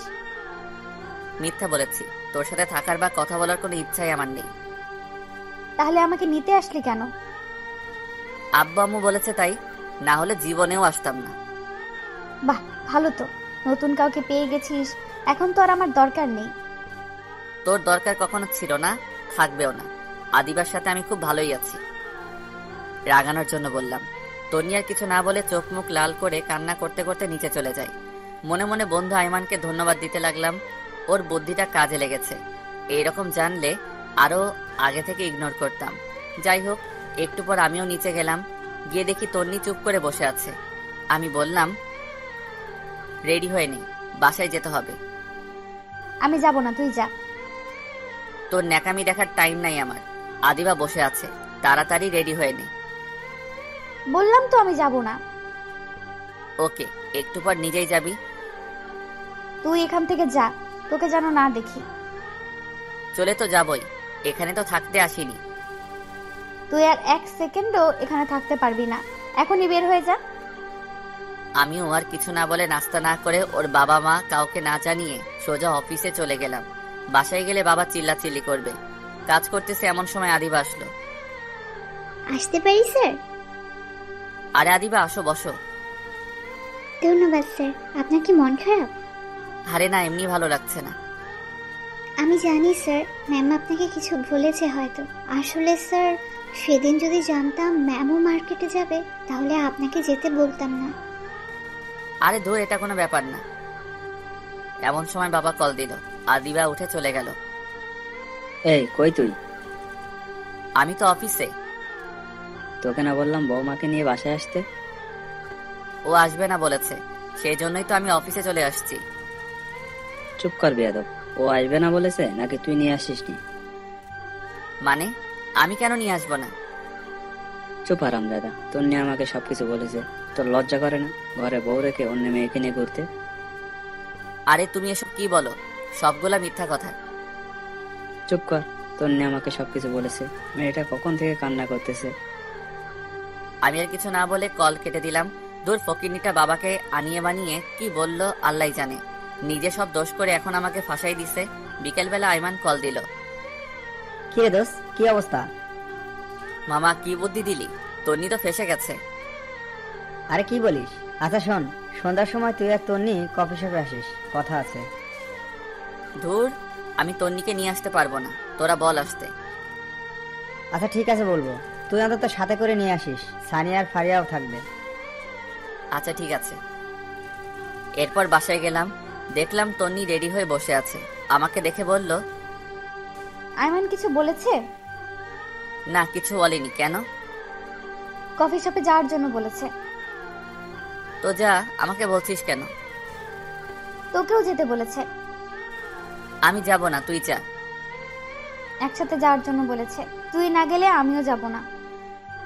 মনে মনে তো আমার লাড্ডু পড়তেছে। আহা কি যে আনন্দ বলে বোঝাতে পারবো না।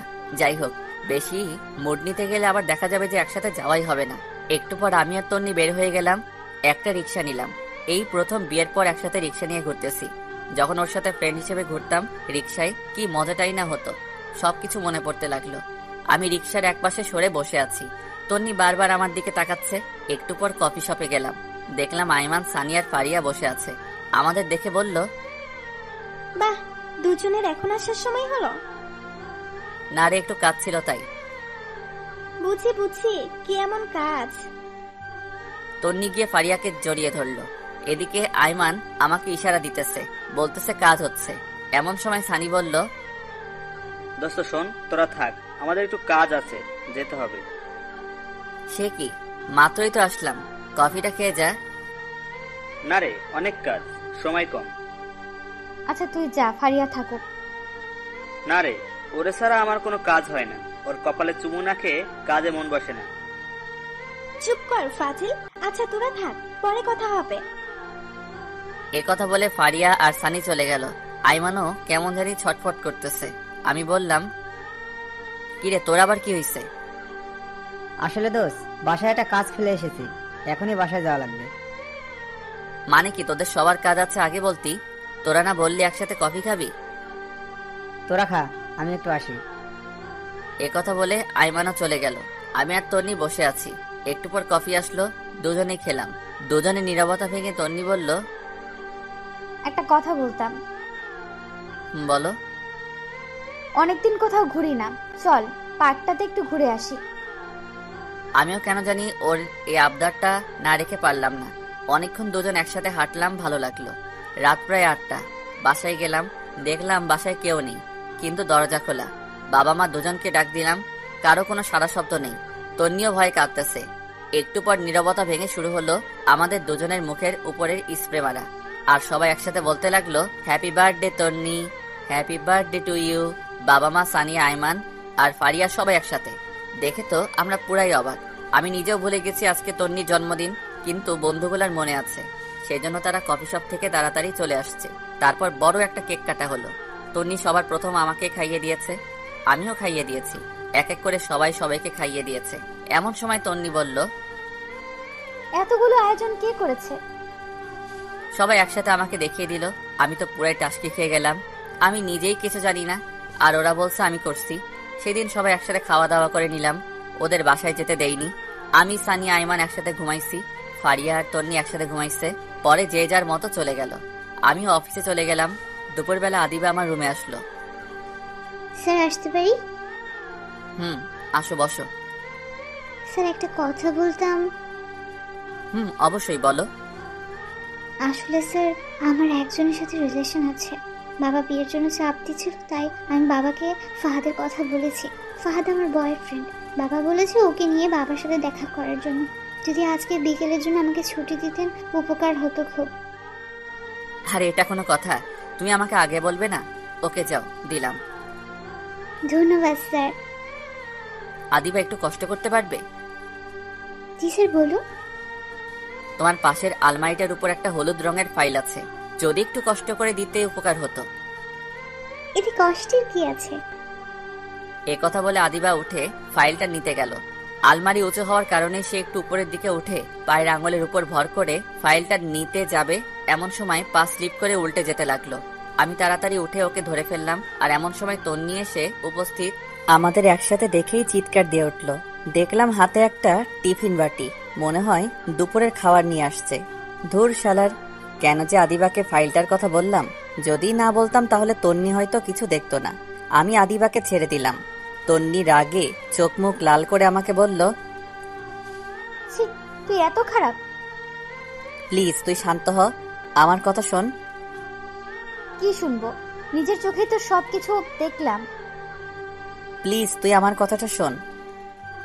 চুপ কর, তোর মতো ফালতুর সাথে আমি কোনো কথাই বলবো না। ভেবেছিলাম তুই সত্যি আমাকে ভালোবাসিস, আমিও আস্তে আস্তে তোকে ভালোবেসে ফেললাম, কিন্তু তুই অন্য মেয়ের সাথে। ছি! আমি কিছু বলতে যাব এমন সময় আদিবা বলল, ম্যাম শুনেন, আপনার ধারণা ভুল।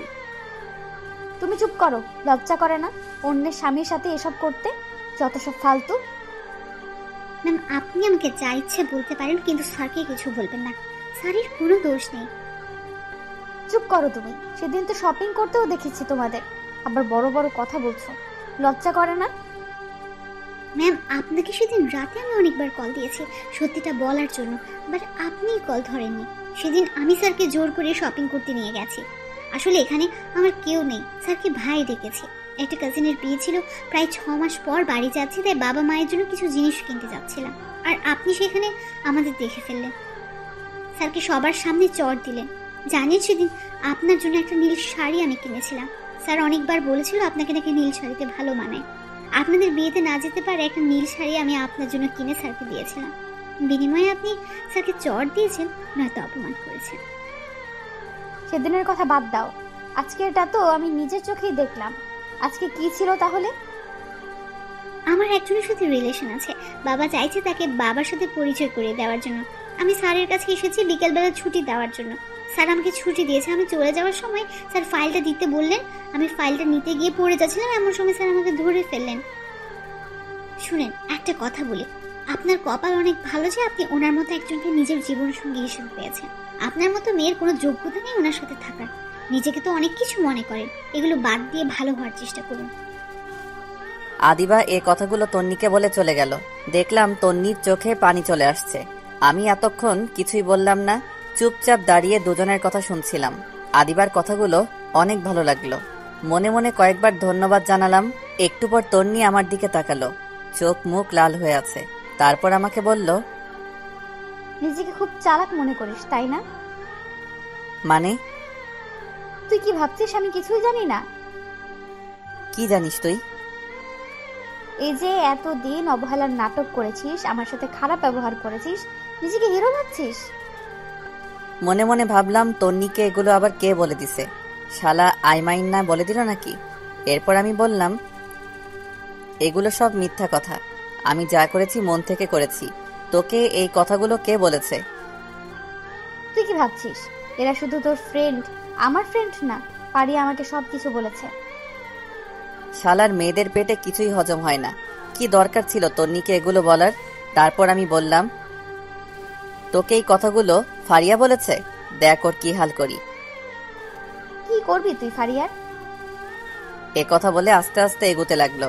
আমি বললাম, কি ব্যাপার, তুই এদিকে কেন আসছিস? কেন এসেছি তাই না? দেখ একদম কাছে আসবি না, আমি কিন্তু চিল্লাচিল্লি করব। কর চিল্লা চিল্লি, দেখি কে আসে। আমি পিছাইতে পিছাইতে দেওয়ালের সাথে লেগে গেছি। এ কি করছিস তুই? বলার আগেই ঠোঁট দিয়ে আমার ঠোঁট চেপে ধরলো। আমার পুরো শরীরের লোম দাঁড়িয়ে গেল। কিছুক্ষণ এভাবে থাকার পর আমি তন্নিকে একটু দূরে সরিয়ে দিলাম। বললাম, এই তুই কি পাগল? এটা আমার অফিস, বেডরুম না। যদি কেউ দেখে ফেলতো? দেখুক, তাতে আমার কি? খাইছিস? মাত্রই তো খাইলাম। আর দূর এটা না, দুপুরে খাইছিস? না, তোর জন্য রান্না করে নিয়ে আসছি। তুই করছিস নাকি আম্মা করছে? দুজনেই করছি। তুই এত কথা বলছিস কেন?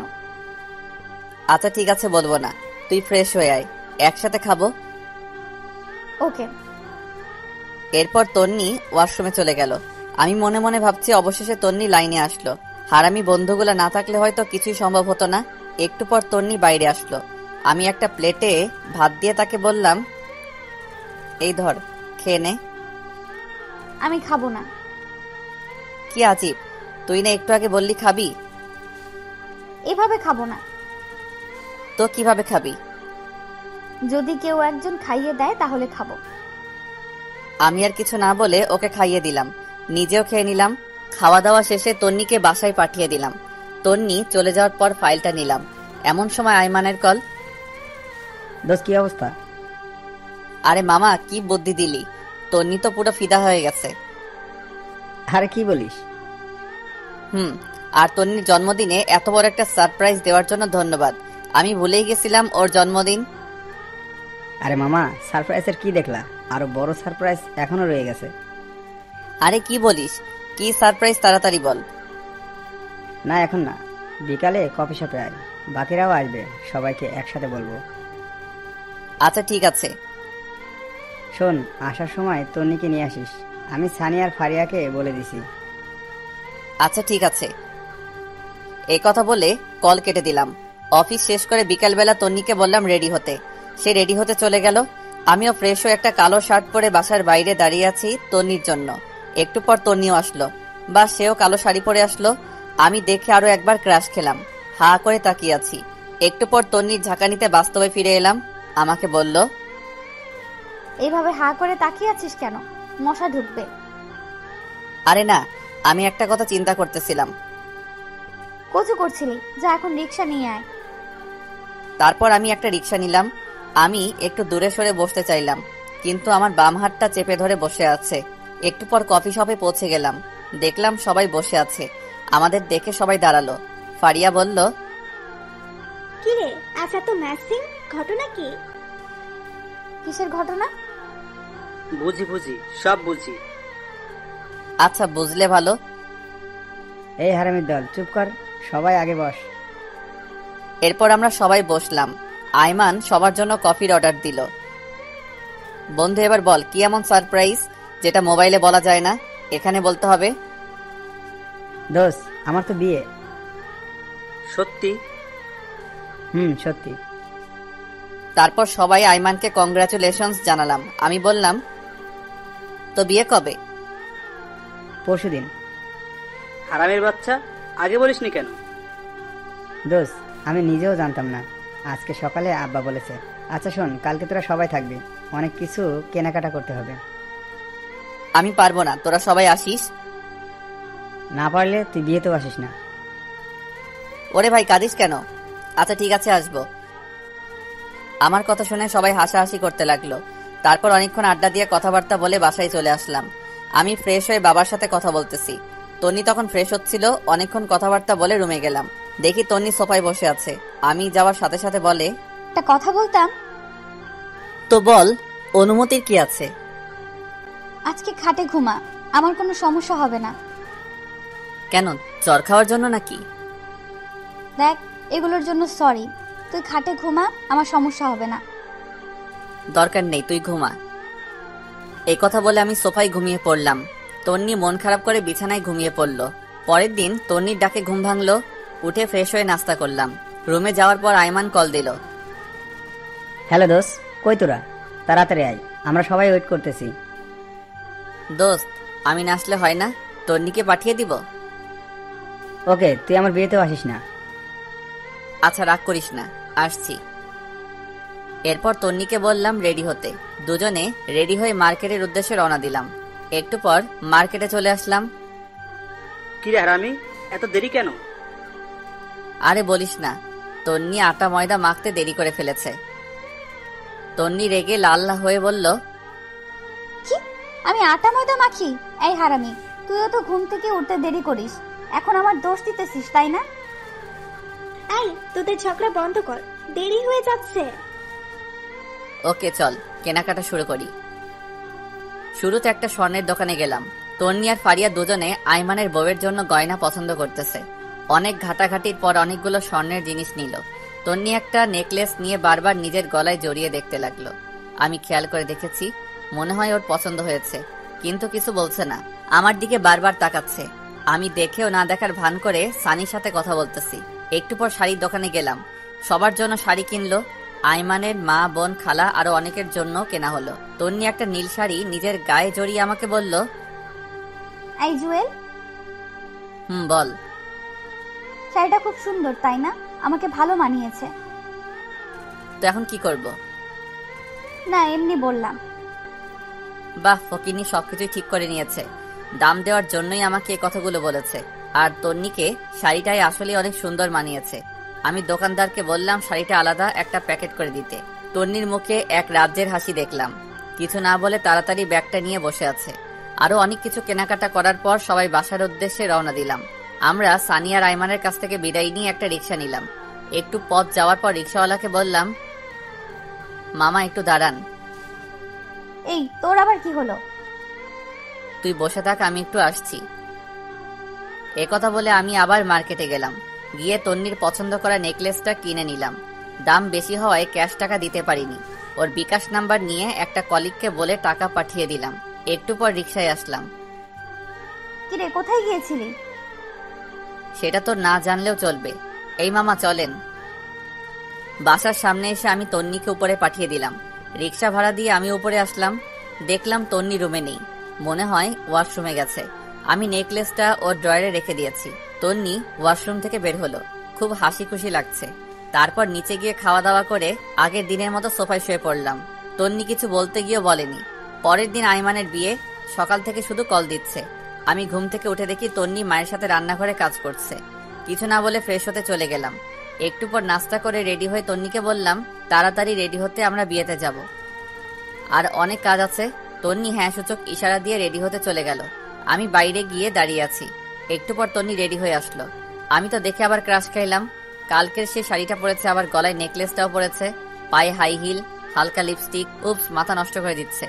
আমি হাঁ করে তাকিয়ে আছি। একটু পর বুঝলাম কেউ একজন আমাকে ধাক্কা দিচ্ছে। কিরে, অমন হা করে কি দেখছিস? মনে হয় আগে কোনোদিন আমাকে দেখিসনি।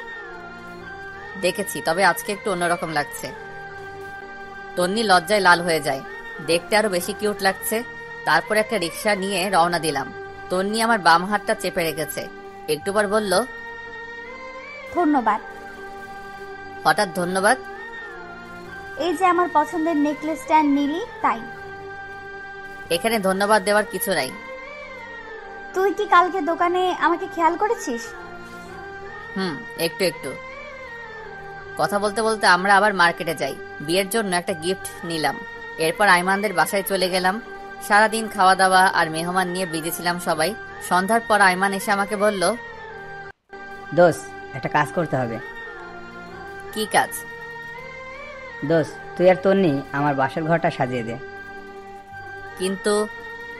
কোনো কিন্তু নয়, প্লিজ দোস্ত, না করিস না। সানিকে বাবার সাথে বাজারে পাঠাইছি, আর ফারিয়া মিলির সাথে আছে। আচ্ছা ঠিক আছে। এখানে ফুল আর সব জিনিস আছে। বাবা থাকলে বাবাই তোকে বলতো, আর আমার তো একটু লজ্জা লাগছে, তাই কাউকে বলতেছি না। হইছে, আর লজ্জা পেতে হবে না, যা আমি দেখতেছি। এরপর তন্নিকে খুঁজতে লাগলাম। দেখলাম নতুন বউয়ের সাথে সেলফি তুলছে। সারাদিনে কয়েক হাজার সেলফি তুলেছে, তাও মন ভরেনি। আমি ইশারা দিয়ে ডেকে নিলাম। তারপর এসে বলে, বল, কেন ডেকেছিস? আরে বাসর ঘর সাজাতে হবে, এখানে নাকি কেউ পারে না। আরে কি বলিস, এখনো সাজাইনি। সাজালে কি তোকে ডাকতাম? আচ্ছা ঠিক আছে, চল। এরপর তন্নি আর আমি বাসর ঘর সাজাতে লাগলাম। সাজানো প্রায় শেষ। এই সময় তন্নি বলে, জানিস, বাসর ঘর নিয়ে আমার অনেক স্বপ্ন ছিল। তাই নাকি? জানিস আমি কি কি কল্পনা করেছি বাসর ঘর নিয়ে? কি কি? আমার জামাই আসবে, আমি লজ্জায় ঘোমটা দিয়ে রাখবো, সে ঘোমটাটা সরাবে, তারপর তার পা ছুঁয়ে সালাম করব, তারপর সে আমাকে গান শোনাবে, আমি তাকে শোনাবো, কিছুক্ষণ নাচবো, তারপর দুজনে ছাদে গিয়ে চাঁদ দেখবো, সে আমাকে দোলনায় দোলাবে, হঠাৎ করে বৃষ্টি শুরু হবে। তুই পাগল নাকি? চাঁদ উঠলে আবার বৃষ্টি হয় নাকি? তুই চুপ থাক। তারপর আমরা দুজনে অনেক সময় হাত ধরে ভিজবো, তারপর আবার রুমে চলে আসবো, আমি তার বুকে মাথা রেখে ঘুমিয়ে পড়বো। আমি তন্নির কথাগুলো শুনে একটু অভিমানের ভঙ্গিতে দাঁড়িয়ে দাঁড়িয়ে আয়মানের বাসর ঘরে গোলাপ ফুল ছিটাচ্ছি। আমার এমন মুখ দেখে তন্নি বলে, কিরে, তোর আবার কি হলো? কই কিছু না। মুখটা এমন প্যাঁচার মতো করে রাখছিস কেন? সবার কপালে কি আর বাসর রাত থাকে? অবাগাতের কপালে তো কিছুই থাকে না। হয়েছে, আর ঢং করতে হবে না। এই নে, এটা ধর। কি এটাতে? শেরওয়ানি। আমরা এখন বাসায় যাব, আমরাও বাসর ঘর করব। কি? আমি একটা লাল বেনারসি পরবো, তুই 30 মিনিট পর রুমে যাবি। 30 মিনিট কি করবি? এত কথা তোর জানতে হবে না, যেটা বলেছিস সেটা। আচ্ছা ঠিক আছে, কিন্তু এত কিছু তুই কখন করলি? সারপ্রাইজ কি তুই একাই দিতে পারিস? আমি পারি না? আমি আর ফারিয়া মিলে করে এসেছি। এখন যা, একটা গাড়ি ঠিক কর, বাসায় যাব। ওকে। একটা সিএনজি নিয়ে আমি আর তন্নি তাড়াতাড়ি বাসায় গেলাম। আমি শেরওয়ানি পরে রেডি হয়ে আছি। কখন 30 মিনিট হবে ঘড়ির দিকে তাকিয়ে আছি। অবশেষে 30 মিনিট হলো। আমি বাসর ঘরে যাচ্ছি। কেমন যেন লজ্জা লাগছে। সবসময় থাকি, তবু আজকে কেমন যেন লাগছে। দূর, এত শরম দিয়ে লাভ নেই, আগে ভিতরে যাই। আস্তে করে দরজাটা খুলে ভিতরে গেলাম। তন্নি বড় একটা ঘোমটা দিয়ে বসে আছে। আমি গিয়ে ঘোমটা উঠালাম। তন্নি খাট থেকে নেমে আমার পা ছুঁয়ে সালাম করলো। আমি বললাম, বেঁচে থাকো মা, স্বামী সংসার নিয়ে অনেক সুখী হও মা। হাই হাই, এটা কি বললাম? মা কেন বললাম? তন্নি একটা গুতা দিয়ে বলে, এই কুত্তা, আমি তোর মা? এই না না, ভুল হয়ে গেছে, আর বলবো না। এই নে কান ধরলাম। ওকে, এখন একটা গান শোনা। এই আমি তো গান পারি না। কি বললি? আচ্ছা শোনাচ্ছি। ওকে।